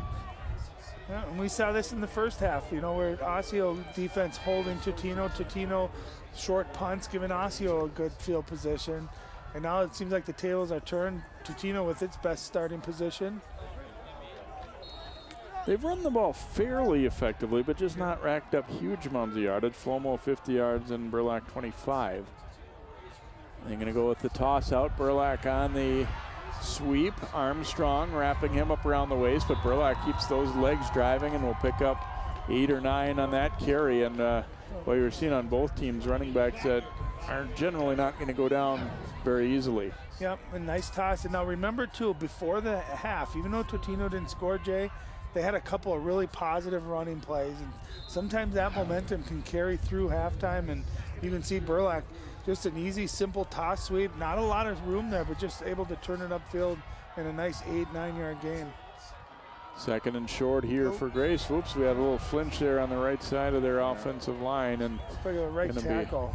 Looks like Sam Anderson, the 6'2", 306-pounder, will be whistled for the penalty. And you can see your right tackle there, Sam. You can see that head, that back come up just a little bit, but just enough to. That's a penalty, and it really a huge penalty, Jay, because second and short, you have so many different options as far as what you could call. A lot of guys take shots in that second and long or second and short. Now you're back to second and long, and can make your offense a little bit more predictable. Handoff here going to Burlak. Nice form tackle. He'll be short of the first by about a yard. And he hits that hole hard too. He's not a huge kid. He's only 5'10", 177, but man, does he run fast, and he runs hard. He's not going down after that initial contact. Really impressed with both teams, both running backs here on Totino, and of course with Prince Crew on Osseo's offense. 3rd and a yard here for Totino-Grace. Osseo looking for a big stop. Handoff to Flomo, and he will get through that hole for a first down. Armstrong and Crew wrapping him up then, and Magner, and he never goes all the way down. He'll pick up about 3 or 4 in the first down. If you're a running back fan or a running back coach, watch Flomo's legs here. He gets wrapped up. Look at those legs, keep chopping. He keeps those going even until the end. And that's what you love to see. It doesn't matter how big, how strong, how fast. You just want intensity. You want, that footwork, that effort. That's why these guys are hard to take down, Jay. So from the 42 of Osseo now, 1st and 10 here for Totino-Grace. Flomo will take that handoff right side, and Flomo driving forward. The ball's loose, it's still loose. And a big scramble. Osseo looked like they had it briefly, but let's see who winds up with it. If Totino covers that ball, Osseo, 2 guys tried to pick that up rather than just plop on it. That could be a huge play. We're going to see the replay here in just a second. That ball was clearly out. 2 different Osseo guys, Jay, had a chance to get down and just cover it. That's a drill you're taught. And look at this. Excellent push. Big time hit. And Flomo keep those legs going. You can see that ball is loose. You can see it on the ground. Now watch this. You're going to see 2 Osseo players. Instead of just getting on it and covering it, they try to pick it up to return it. Totino able to recover. That's a big, big play. Ends up as a 6-yard gain for Flomo. Here's Burlak on the carry, and Armstrong stops him, but looks like he'll have enough for the first down, it would appear. Yeah, and we're going to get a second look at that fumble. You can see, look at him, and that ball Williams is definitely with out. The strip there, yep. Yep, and we've seen guys, even like Adrian Peterson, who keeps that pile moving, but that allows guys to come in and really start hacking at the ball. Ball security, a big thing in the section semifinals. Cold weather, time possession, all that stuff is big. Holding onto the ball, not having turnovers, that could be a huge factor in this game. 1st and 10 from the Osseo 31 now for Totino-Grace. Here's Flomo, and spins his way free, and they go right back to him. Obviously, you're not going to give up on a guy just because he dropped it once. And Flomo, a good hole opens up, and he jets through it. Yeah, nice job by the offensive line. You can see the pulling guard. I didn't grab the number there, opening the hole. And this is looking like that opening drive of the ball game too, Jay, where Totino just executed and no contact on these running backs till they're 3, 4, 5 yards downfield. 7-yard pickup there. Makes it 2nd down and 3 now for Grace. Back to Burlak, and he is wrapped up. He does get a little bit of a forward surge, but he was met there pretty early on by the Orioles. I believe it was Sherping who got to him. Yeah, and that time Osseo able to get penetration. You got to hit these running backs in the backfield. You can see when they get going north and south and don't have contact, until they're past the line of scrimmage, they are very dangerous. 3rd and 3 coming up here for Totino-Grace as they look to continue this drive, their first possession of the second half. Right back it goes to Burlack. He runs into Armstrong, but he'll have the first down with ease down to the 20-yard line. Nice tackle by Armstrong, a great form tackle. That's where you want to get your strong safety. Watch Armstrong. You want to get him coming into that hole about 3 or 4 yards before that. Once you see that handoff, you want to fill right at the line of scrimmage. Armstrong, great tackle, but he waited that time for Burlack to come to him, and it results in a first down. Right on the 20-yard line, Coach Ferguson. Liking what he's seeing. Yeah, sure this drive was kind of what the doctor ordered to begin the second half here for Totino-Grace. Halverson, play action this time. Now firing over the middle, and Spevacek drops it. That one might have been a touchdown, or definitely would have been first and goal, but he could not hang on. Yeah, and the first pass play of this drive, but again, a nice ball fake, play action, and that ball couldn't have been thrown any better. And you're right, Jay. I think with his size, you could see number 6 was Quincy Williams was trailing him. I think he would have gotten into the end zone. And so a missed opportunity. We've seen a couple. We saw Osseo drop one in the first half. That time the favor was returned by Totino. They go to Bertram. Bertram up the middle will push forward for close to 5 on the play. That previous play, it's funny because, you're thinking they've been running so successfully, and then they throw, and I'm sure the offensive coach is saying, if you guys really want us to throw, you got to catch those when we do it, because it's not going to happen often, and we're going to catch them on the element of surprise. And Jay, they don't throw a lot. You're right. And so when they do, they need to be efficient and maximize those chances. No, you're absolutely right. 3rd and 6 from the 16. It goes with the toss to Flomo. Nice cut. Flomo breaks a tackle. He's going to go in for the touchdown. Totino-Grace back in front on a 16-yard run for Flomo. Yep, a nice, just easy toss sweep to the left. And that time, that Gayflor Flomo did most of it on his own. He had some good blocks, but he broke 3 or 4 tackles, had a spin move, and just powered into the end zone. And that's a championship-type drive right there. We talk about adjustments at halftime. I thought that time Osseo was pushed back off their feet. I thought the play calling was excellent, and just a really nice rhythm to that drive for Totino. Mullen on to attempt the extra point, and it is up, and it is good. So 4:58 to go in the third quarter. Grace takes the lead here, 14-7. Yeah, nice blocking, a nice cut. Right there, you got to make the 10. There was 4 Osseo defenders that had their hands on Flomo. You got to wrap him up. And he keeps those legs going, and take a look at this move right here. You can see a little spin off that contact, and he's into the end zone, and he's fired up. He knows what a big score that was. Very decisive cut there. It was well blocked up front, and then, like you said, ran through a couple of those. And I like, though, we got a good look at it there, that he was able to break the last tackle or two, but the receivers were, you wouldn't call it a great block, but they got just a little bit of enough so that the defender had to be preoccupied with them. Yeah, and one thing that's really underrated is good running teams. I mean, obviously you have to have great running backs, but you have to have a good offensive line. But you're absolutely right. That downfield, that second level blocking can be such a big, valuable component. I mean, how many years did we see with Adrian Peterson running for the Vikings? You'd see guys down the field holding their blocks. So just a really, really big time response. You get the feeling for, an offense like Totino-Grace as fall begins, and maybe you got your receivers lined up and they do some throwing drills, and then they line up and they do the blocking drills, and you can't go 1 for 2. You can't just do the catching the ball and expect to play a lot in this offense. No, and as well of a run, as great as a run that was, and the blocking, I thought too, Osseo, that was poor tackling. I mean, those are guys where you got to make that play. You're playing great teams, great competition. This is a chance to go to the prep bowl. Those are plays you got to make. Mullen will kick off here for the Eagles, and again he drives it low on the ground, and once again Easterling will pick it up. Bounces off one man and out over the 30 to about the 33 as Dazan Easterling has fielded the ball 2 times in a row here for Osseo.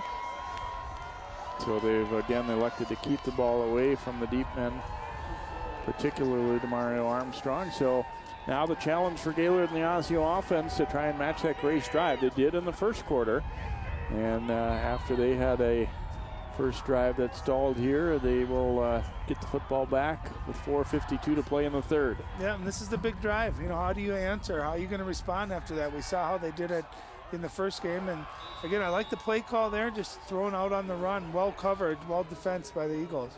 Gaylord throwing there and incomplete as tried to get it to Armstrong, and again, pretty good coverage by Nielsen. There wasn't a lot of room there, and you see playing Joe Russell with really one hand available to him, but still doing the job out there. And again, remember that play action, that's effective after you've been running the ball effectively, correct? I mean, we saw some nice passes in that first half, but they were after they've pounded Prince Crua 10, 12 yards at a time. That time, right out of the gate, they go to the play action.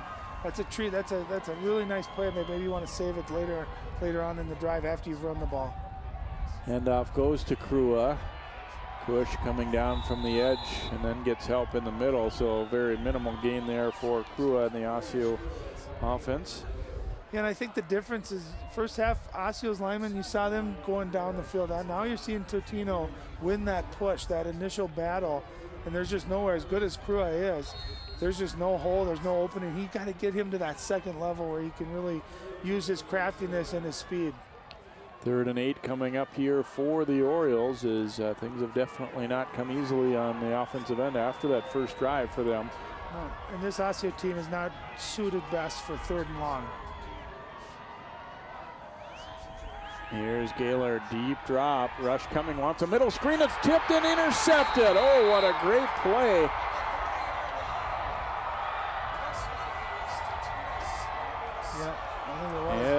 Yeah, the interception made for the Eagles by Priscilla. How about that, a defensive tackle, Jay? They were setting up for a middle screen, and you're taught as a defensive lineman, well, why is this so easy? Why am I able to get up the field? Watch Pressler stop in his tracks, backpedal, get his hand on the ball. That's a drill you do every day, trying to get an interception. You never think as a defensive tackle you're going to do it. That was a heck of an athletic play. Boy, Priscilla just reaching that right hand out. It would have been a good play even if he didn't catch it, but he stayed with it. Here they go, sweep left, Flomo. Ooh, and a hard collision with Williams. Both guys bouncing right back up. Williams saying no penalty here, and just a good hard collision. Yeah, great tackle. That Flomo is not an easy guy to tackle like that, and Williams just manhandled him. You know, and this is where your defense, we talked earlier, Jay, balance and trust. Okay, your offense just had a turnover. Does your defense have its back? If you want to play in the prep bowl, this is where defense has to step up, get the ball back to your offense. 2nd and 9 here for Totino-Grace. Hand off to Burlack. Big gap on the right side. Getting a block from his receiver. Port, though, does a nice job of breaking free to make a tackle, but it will be a first down. Looked like it maybe was going to be possibly a touchdown, though. Burlack will get about 10. Yeah, really well blocked. Look at that hole. Look at Flomo kick his guy out. And a nice cut in that time. I thought that was a heck of a play by Omar Port to get outside, because you're right, it looked like there was a seam to make that even a bigger play, but a big first down. And this is where play action now for Totino is going to come into play. They've been pounding the ball, running the ball, and they've shown Kyle Harrison can make a big play in the passing game. Here's Bertram, the fullback, on the carry and blasting forward into a collision with a couple of Orioles. He'll pick up about 7 or 8 on that one. Well, and again, you saw that pre-snap motion. As a defense, you're watching that, and then they run that quick trap play. And just really, it's a hard play to defend. And you can see you get 6, 7 yards on first down. It's a hard down and distance, 2nd and short to defend against.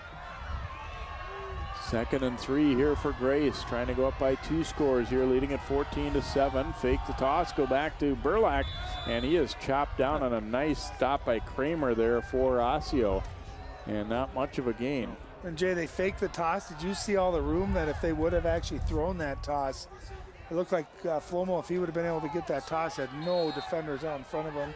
Nice job by Osseo staying home. Like I said, those misdirection plays, they're tough. You've got to be patient. You've got to be disciplined. You've got to protect your gap. Nice job by Osseo's defense there. So 3rd and 3, no gain, as Kramer made the very big defensive play there for Osseo. This time they do go with the toss. Flomo, a hard cut. Flomo inside the 10 to about the 7, and it should be first down goal to go here for Totino-Grace. I thought that was well defended. There was 2 Osseo defenders. Flomo just cut right between them, and for not being a very big guy. Watch how powerful he finishes this run. This is what you look for. See him lower that shoulder, and his momentum, again, not a big guy, but he's got those strong legs that keep moving, lowers his shoulder, and just finishes that run. Big first down. Osseo really could use a stop or a turnover here. First and goal from the 8-yard line here for Grace. A minute and a half to go in the third. Halverson handing off. Flomo is stood up and driven back. I thought at first that play looked like it had some possibilities, but Foley able to break free and make a stop. You know where the possibilities were on that play is the cutback to the right. And you can see, you're going to watch this. It's going to be hard to see from this angle, but the play was if he would have cut back to his right there was no one in front of him. Instead, a nice job by Osseo standing him up. And look at the gang tackling, 3, 4, 5 Osseo defenders. That's what it takes to bring Flomo down. Second and goal from the 8, so no gain on that play. I thought initially it looked like there might be something there. Halverson now stepping up and is going to run it. Halverson will go in for the touchdown. Wasn't a planned run. This was a throw, but he just saw an opening and darted through it, and the Eagles have scored again here in the third quarter. Well, Halverson not, normally much of a rushing quarterback. He does have that ability, but excellent play action. There was no one open. Osseo stayed home. And then I like the quick decision, too, by Halverson. He didn't stand. As soon as he looked, he checked his check downs, and he covered it. And a lot of times defenses over-pursue. A nice cutback, easy touchdown. Totino up 2 scores. So Mullen will kick the extra point, or try to anyway, here for Totino-Grace. And this one is a line drive, but he did sneak it through. So with 47 seconds to go here in the third quarter, it is 21-7 Grace. Yeah, and watch the quick decision. He looks 1, 2, 3, doesn't hold it, and just gets right through. Nice blocking downfield. And a number 7 reminds me of an old number 7 that played at this Minnetonka Stadium. Ryan Keating, back for the Skippers, an all-state quarterback. Although Halverson much faster and quick decision making. You can see they know how much this means. Their defense, we heard Coach Lamker talk about getting the lead and how your defense plays better. Well, now the tides are flipped. Totino's defense has a chance to play with the lead, and they're a very, very good defense, especially when they're up 2 scores. So the turnover costing Osseo there, and really just a tremendous defensive play by Priscilla, the defensive lineman, that led to that one. I mean, it is, an interception thrown by the quarterback, but it was just a really great individual effort, too, by him to be able to make that play. Well, and it was, and that's Malik, Gaylord, I thought his timing was good, Jay, but that's where you want to put a little bit of loft on that pass. You got to know that you're going to have pressure coming in. You want to be able to out-throw it, but you're right, that was just an unbelievable defensive effort. And now those are drills you work on as a defensive line. If you feel like you're getting a free release to the quarterback, your first thought is stop, think screen. And you can see that's part of that's just being well prepared, well coached. And he made a heck of a play, tipping that ball to himself. That's hard for wide receivers to make plays like that, much less defensive linemen. And if you're Osseo, it hurts obviously more where it occurred too. Yeah. If you had already, picked up 3 first downs and then it happened, it wouldn't have been quite as traumatic. High bouncer, Hughes takes it on the 14 here for Osseo, weaving his way back to the middle of the field. Marmar Hughes cutting way across, and he'll be tripped up at the 35-yard line. And so Osseo will not as much margin for error anymore. You're down 2 scores. They're going to have good possessions here, and probably every time out the rest of the way if they're going to have a shot. You're right, but it's also not time to panic. There's plenty of time left. You still got a whole quarter, 38 seconds. You don't have to change your identity. You don't have to get it all back. They need a nice sustained drive. Get it back to 1 score where you give your defense a chance to make some plays. There is Krua taking the handoff. Oh, and a great job knifing through to make the stop for Totino-Grace. There is Mark O'Donnell, who's had a nice night for the Eagles. Yeah, you're right. He has. Look at him come in from the second level here. It's pretty well blocked, but you can see O'Donnell comes in, and if he doesn't make that tackle, that could have been a nice big gain going to the outside. 15 seconds to go in the quarter. Osseo may not snap it again. Gaylord's way over by the bench, and I don't think they're going to. We are going to come to the end of quarter number 3. It was a good one for Totino-Grace as they score 14 points. Our score after 3 is Grace 21, Osseo 7. The fourth quarter is up next. My new mom and I have a lot in common. The great outside. We both love the outdoors. So shiny. That's not a flower. We both love geology. Oh, look. An igneous one. That's not a rock. And she knows a lot about wildlife. A labradoodle. That's not a dog. Hanging out has been kind of fun. You don't have to be perfect to be a perfect parent. Thousands of kids in foster care will take you just as you are.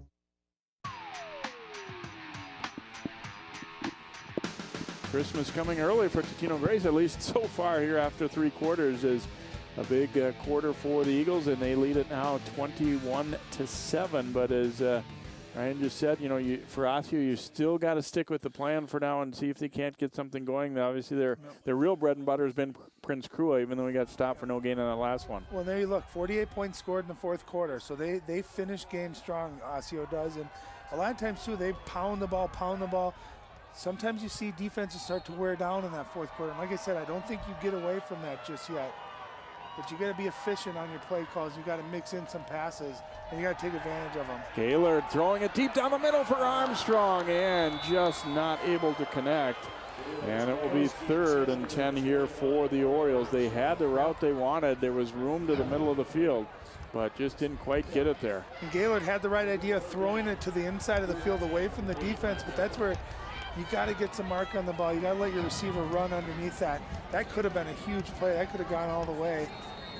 Boy, and looking at it a second time, it was almost even more open than I thought at first. That should have been a touchdown. It could have been. He had 2 steps on him, and it was a really nice, well-run route. They're going to go back to Crew on 3rd and long, and he is tattooed. Holy buckets. That is a heck of a hit there by O'Donnell. Was that O'Donnell coming again from the 2nd level? Watch this hit. Oh, just a perfect form tackle. And I'll tell you, that was huge for a number of reasons, Jay. I think if he gets a big gain there, sets up a 4th and short, they're going to go for it. Instead, it's 4th and 8. And what a tackle. What a nice job by O'Donnell all night long, coming in from that secondary. And he's hitting them. That's the difference. He's hitting their running backs right at the line of scrimmage, maybe a yard down the field. Excellent tackle. Gaylord's way back there. This might be a fake. There's no way you're going to snap it that far in the punt, are you? Yeah, remember, he's the quarterback. Yeah, they did. And he's going to throw. Gaylord fires complete to Armstrong for a 1st down. I was just thinking the wheels have got to be spinning for Coach Lamker, realizing we may not get the football back 2 more times, and they go for it and get it. And I was thinking there's no way the punter ever stands back that many yards, and Gaylord steps up and guns it to Armstrong. Well, and again, you can see Totino just playing too far off. Nolan Nielsen's playing 15, 20 yards off of that. You got to know, and I'm sure they've executed, knowing the quarterback is the punter. Please be aware of the fakes, but what a pickup, what a gutsy call, and what a nice throw, too. From the 47, they swing it out to Mario Armstrong, and just about a 3-yard gain, well defended that time by the Eagles. And I'm not surprised at all, to be honest. And you know, sometimes gambles don't pay off, and maybe it wouldn't have, but I think Osseo has just had the feeling right now, the way this game is going, we can't give the ball away right now. No, absolutely. And part of that, too, is when your defense, you're not trusting your defense as well at the same time. But, you know, I think the biggest difference, Jay, is Totino's tackling right at the ball, right at the point of contact. There's no extra yards or yards after the carry. Just doing a great job of wrapping up. Counter look to Crua that time. He'll get about 4, so 3rd down and 3 or 4 coming here for the Orioles as Grace trying to come up with a stop and get off the field. They thought they had it a moment ago, but the fake punt and pass completion, a big one for Osseo. Yeah, you can see short passes are available. Look how far back the Totino cornerbacks are playing. Gaylord, play action, throwing into coverage and got it to Armstrong. Boy, he really trusted his receiver there. There wasn't much room at all as O'Donnell was right on him, but he put it right on him. Well, a couple things. That ball was really well thrown. You're going to see the linebacker drop back into coverage, trying to get in that passing lane and just not quite there. I think that was O'Donnell dropping. And the second thing, too, this is where you can see Totino's focusing a lot of their attention on Armstrong. This is where they need a tight end or the other receiver to maybe step up and make a big play. Here's Gaylord looking deep downfield for Armstrong and into triple coverage and incomplete as he tried to split between the guys. And Armstrong, I think, is going to ask for a breather here. Yeah, and you can see when you're really focused on one player like Totino is on Armstrong, they have 3 guys deep waiting for that. That's where you'd like to see Jay maybe getting Prince Krua something out of the backfield. Get him out in the flats where he is very, very dangerous. Maybe leaking one of your tight ends, just something different. Give him with another threat of a passing, someone that can catch a pass. 2nd and 10 here from the Eagles, 40 here for Osseo. Handoff goes to Krua, right side, and Krua turns on the Jets and bounces into a tackler, and looks like he'll have enough for the first down just inside the 30-yard line as Krua, a good strong run and a nice hole opened up by the O-line too. Yeah, you're right. You see big 72, that's John Delmonico, who's pulling from his left guard position, opens up a really nice hole. And there's that balancing, and that was the first positive run that we've seen by Prince here, maybe in the second half. So nice job by that offensive line. Big first down conversion. From the 29, play action, looking down that sideline for Hughes, and he reaches back and can't quite squeeze it. And it's incomplete. That ball I thought was perfectly thrown. He threw that only where his guy could catch it. You can see he splits the two defenders to the outside. I mean, that's a tough catch, but that's a catch you got to make. I don't know even if he would have, if his foot would have came down in bounds. But that's where, as a receiver, you got to know where you are, where your feet are, where that side marker is. And those are big plays. You want to win championships. Those are plays you got to make. 2nd down and 10 here for Osseo. They're getting real aggressive right now. Here's a handoff to Krua, and Krua dropped on a nice stop there for Totino-Grace. Coming up to hit him was Joey Linders, linebacker. Yep. And Linders did a nice job coming from that inside, nice form tackle. And you got to think too, you're in 4-down territory. So again, if you're Osseo, don't necessarily need all of it on this play, but you want to get it nice and close so you set up a fourth, maybe in a yard, maybe 2 at the most. 8:35 and counting here. Orioles down 21-7. And Grace is going to use a timeout. Just before that snap, I could see the Eagles asking for it, and the official doing a nice job of hearing and or seeing that signal. So they didn't like what they had out there alignment-wise, so they take the timeout. Both teams get a chance to think about it and talk about it. Well, a lot of people at home, you wonder, why would you call timeout on defense? And, the reasoning behind that is something Coach Ferguson maybe saw the formation that he's seen on tape, and he knew what to expect, what their tendency is to do that. He wants to make sure he's got his defense in the best position. And I also think it benefits Osseo, too, as well. It gives them time to maybe reevaluate what can work, what have we worked in 3rd and long, what are they tendency, do they blitz here, do they, where can we attack them? So I really like that timeout. You want to make sure both sides that you get the best play possibly out there. And there's always the little cat and mouse when you come back out. Do you run the do you same change thing? something or not? Yeah. Do you say we gave away it now? We got to go something else, or? No, I think at this point you're in this position because you believe in what you do. No matter what the defense does, we're going to do what we do, and we're going to execute. And that's all it comes down to: blocking and tackling. Who executes? You see guys, you know what's going to come. Well, it doesn't matter. You got to stop it. So 3rd down and a long 6 here for the Orioles. Gaylord handing off to Armstrong on the sweep. Armstrong cutting it up, a lot of room to run. Inside the 10 to the 5-yard line. DeMario Armstrong had a key run late in the game last week to help seal it against Lakeville North, and he'll gain 21 on this one. I love it. They changed their formation. They changed the play. Armstrong comes across, and watch Prince Krua leading the way. You see those big linemen, and just an excellent cutback. He is so athletic. You got to find ways to get him the ball. Here's Krua sweeping to the right side, and he'll go in for the touchdown. Osseo is not done just yet. What an answer. What a necessary answer. And don't forget, Jay, it was 4th and 8. And they're on the Osseo side of the field. They call it fake punt. They execute it. That was a big-time drive and a big-time response, and necessary. Now you got to get the extra point, but you've made this now a 1-score game. What a response by this Osseo offense. Lom on to attempt the extra point here for Osseo, and kind of a do-or-die drive there in a lot of ways, I think, for the Orioles, considering the time, and they get it done. So the kick is good, 21-14. 8 minutes, 10 seconds to go here in the 4th quarter. Do you get tricky now, Osseo, and go onside kick, or do you trust your D? I think you live with your team. Here's the touchdown play, and just a nice, easy run. It's a race to the outside, and that's one that I think Osseo will take Prince 10 out of 10 times against just about everyone in the state. I thought what made this drive, besides that fake punt conversion on 4th down, was the play right before that on 3rd and long, and they run Demario Armstrong reverse to the long side of the field. He picked up a big first down. No, I think you trust your defense here. You kick it deep, and you say, guys, we got to adjust. We've done it all year long. We need to stop.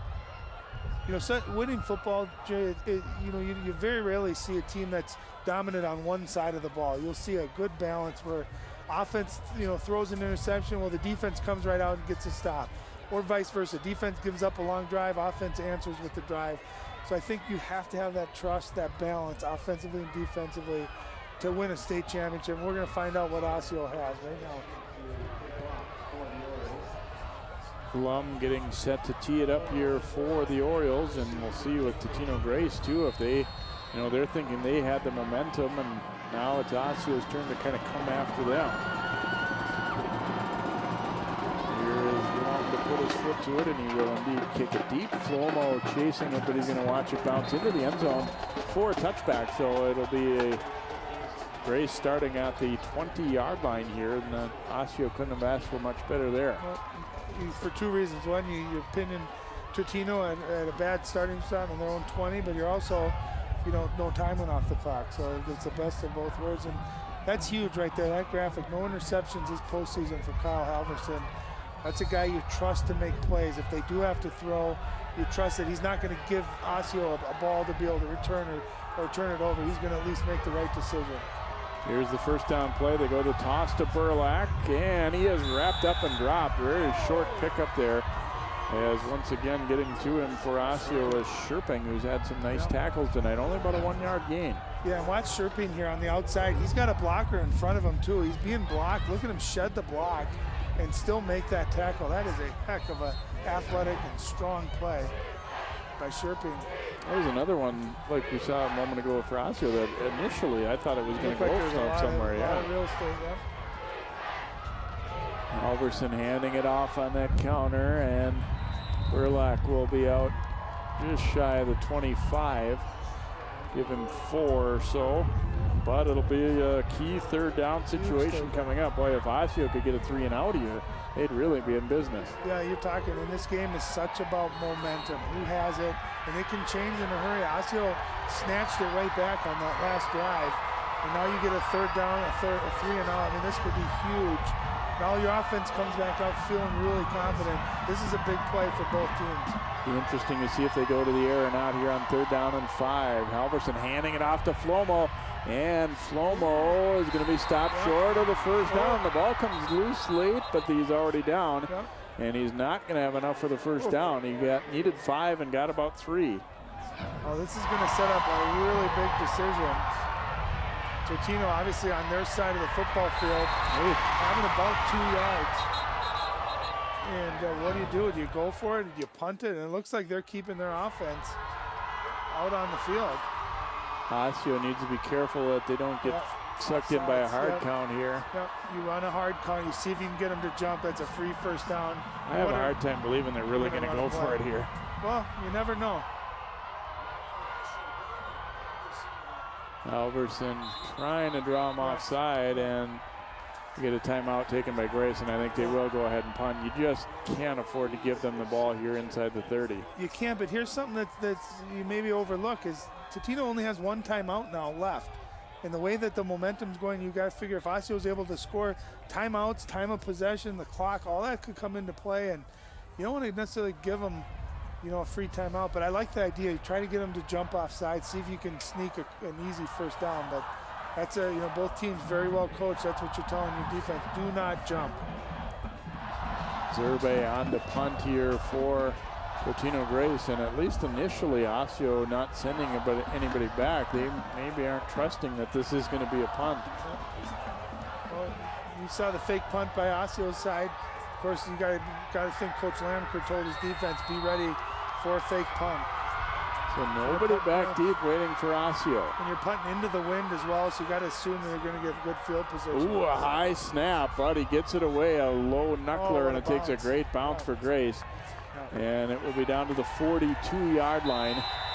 So about a 30-yard punt with the roll included there for Zerbe. He did a good job of getting off his feet to grab this one. They had a bad snap last week that cost them a touchdown against Eden Prairie, as Eden Prairie had a short field to put the ball into the end zone. In fact, over on Osseo's home field, in fact. Well, how about Zerbe not only making that catch, but also getting rid of the football so quick.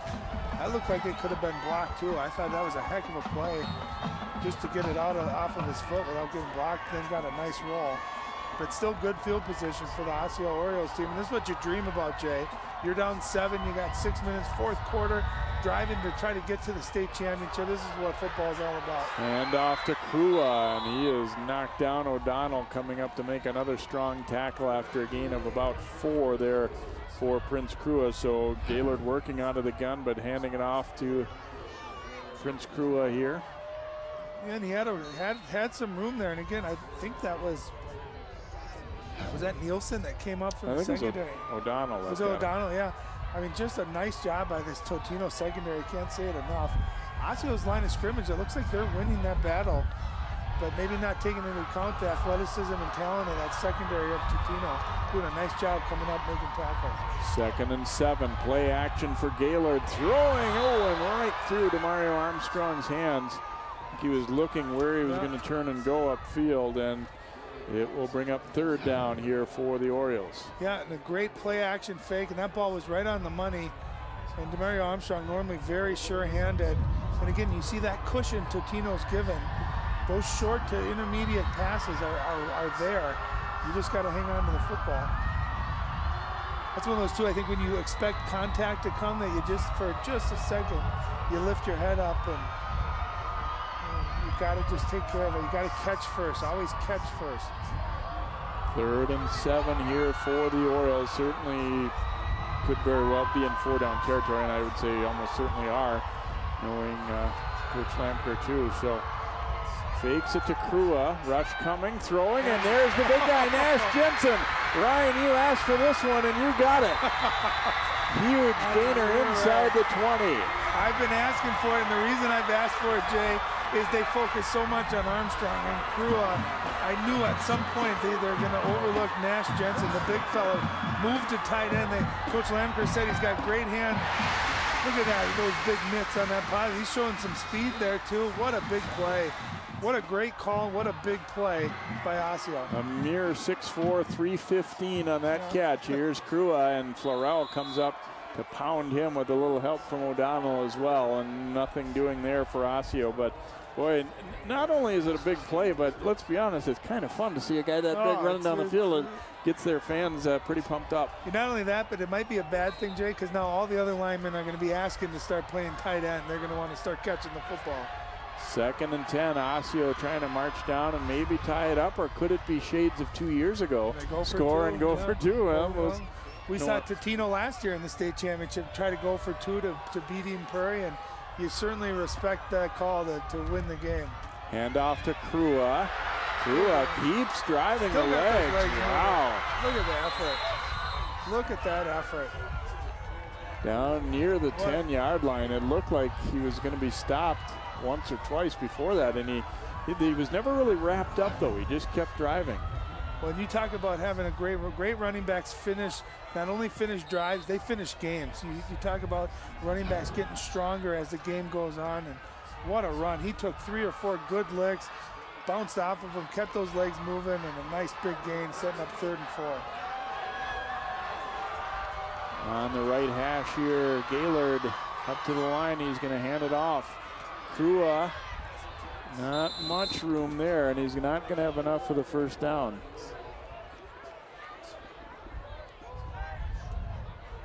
So give him a yard and a half, maybe, if that. Yep. Oh no, he got down to less than a There's going to be less yard than to a go. yard, Yeah. It looks like, yeah. You know, we've seen 4th and short, 3rd and short. They run that, either look for your quarterback sneak quickly, otherwise look for that reverse pivot, giving the ball to Prince between that right guard and right tackle. Gaylord trying to hard count and see if he can pull him off and get an easy 1st down. And they're going to have to use a timeout, it looks like. Play clock is down. under 10, and they will, in fact, use a timeout. They went sneak in a similar situation earlier, and you know, it wouldn't be a shock to see it again. You start thinking about, okay, what is the defense expecting? Well, they're expecting Prince to get the ball in that quick early handoff on the right side. I always like thinking that something that the defense isn't expecting. Maybe some pre-snap motion. Try to get Prince a quick toss to the outside where he uses his speed. You know he's going to be able to plow forward and get you that half a yard. So this is, you know, certainly 2:45 left. There's enough time where they could get stops if they don't convert this. But you certainly got to think this ball game may come down to this play right here.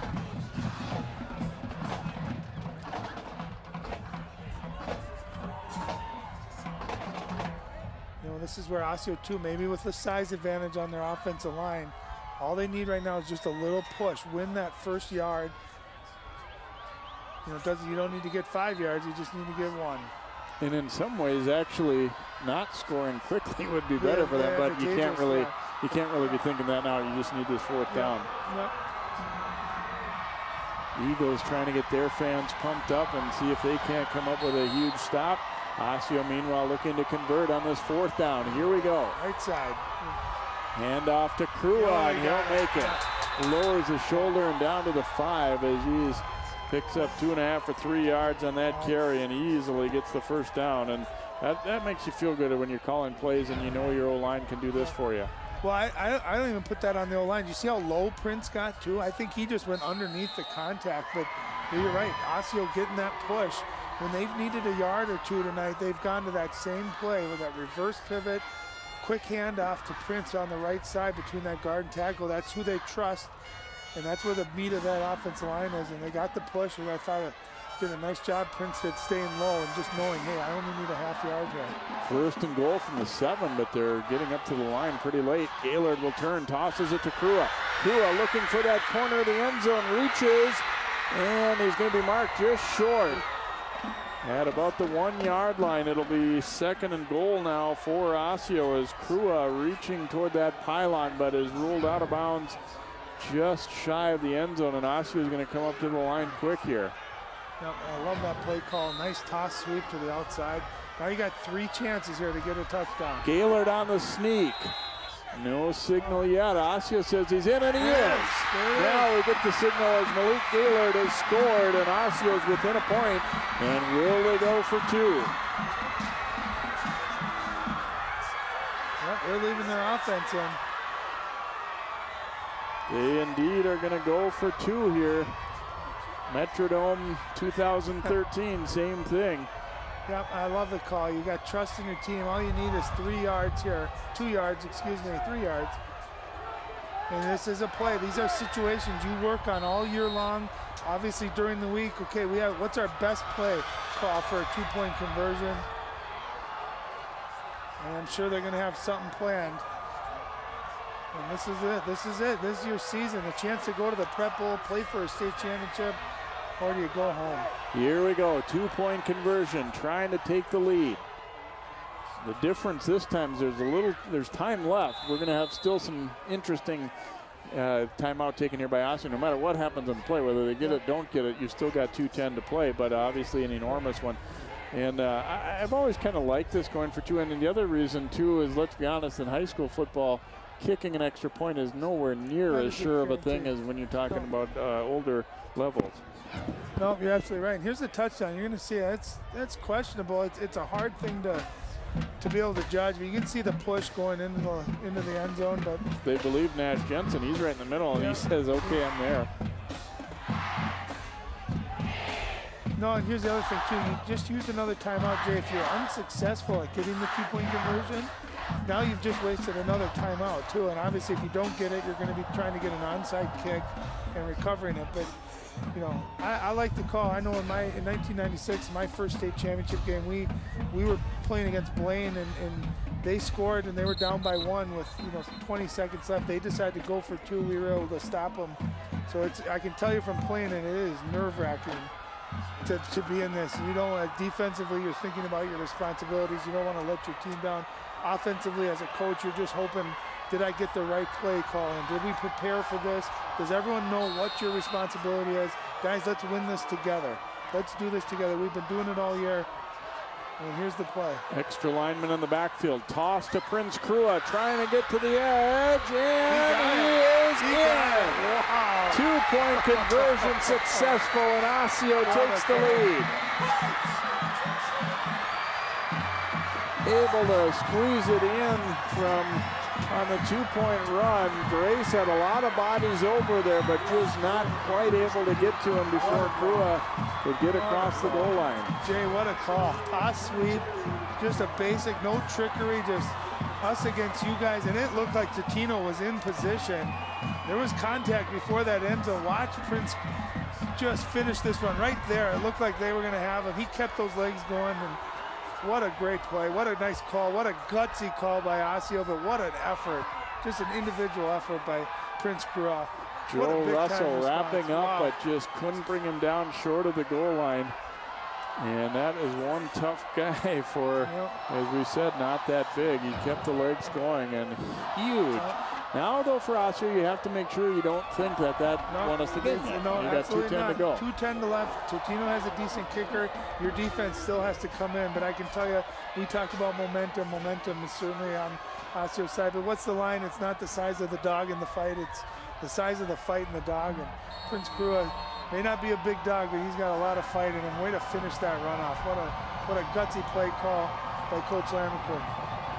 Long will kick it here for the Orioles. Flomo retreating, and it's going to get in the end zone again. Another touchback, and so Grace needs to go 80 yards. There's those little things that matter. You got a kicker that can pin them deep twice in a row. That's big. Well, you're right. And anytime you can keep Flomo from getting the ball in his hands with some open real estate in front of him, that's a win for the Osseo defense. You know, and this is, again, how many times, Jay, do we see in games where defenses go to this prevent and allow teams to just move down the field? I think you keep everything the same.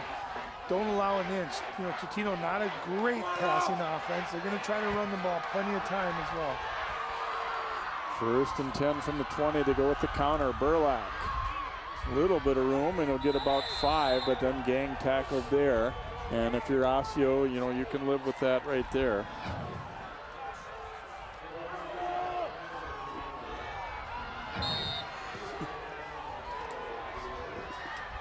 Second down play, handoff goes to Flomo, and he is cut down. Not much there at all. Foley on the stop, and he only got about a yard. And that's big because, again, that clock keeps running.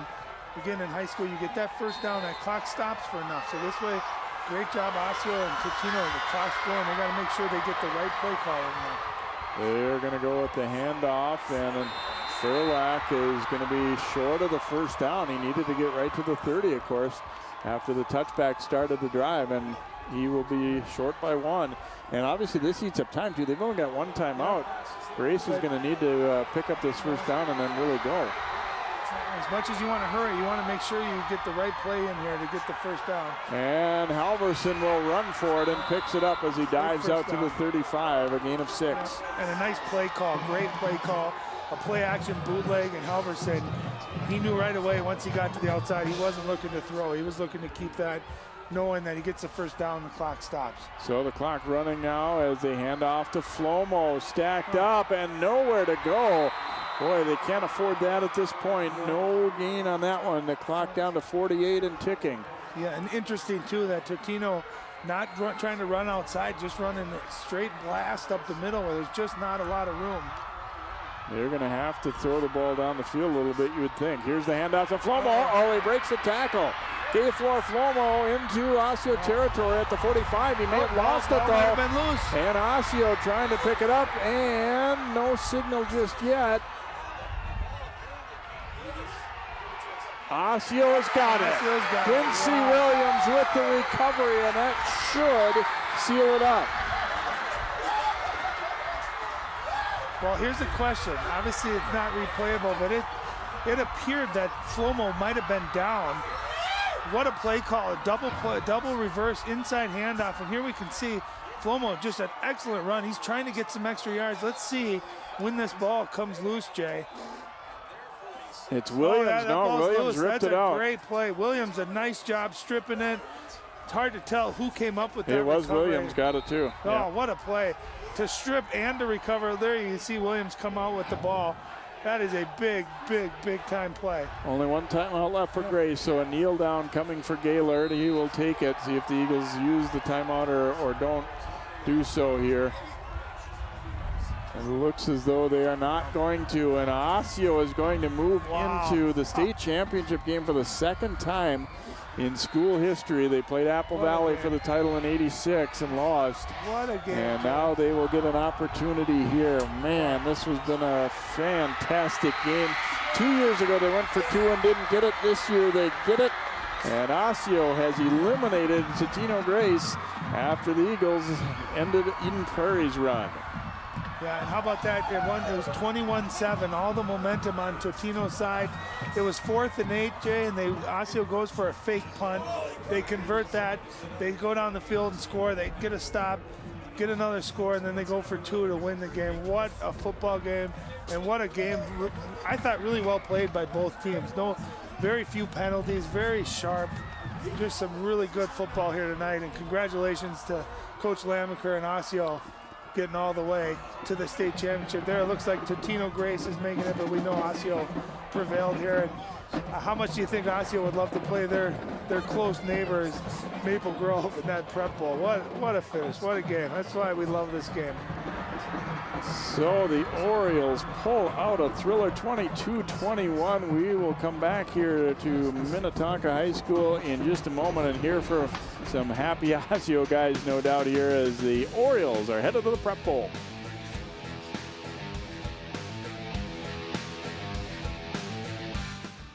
Pretty much a good day for me would be people leaving their hands off of me. I'm always called names. Everywhere that I go, there's always someone calling me names, calling me gay. I've been choked, thrown up against the wall, punched. Nobody's ever tried to help me.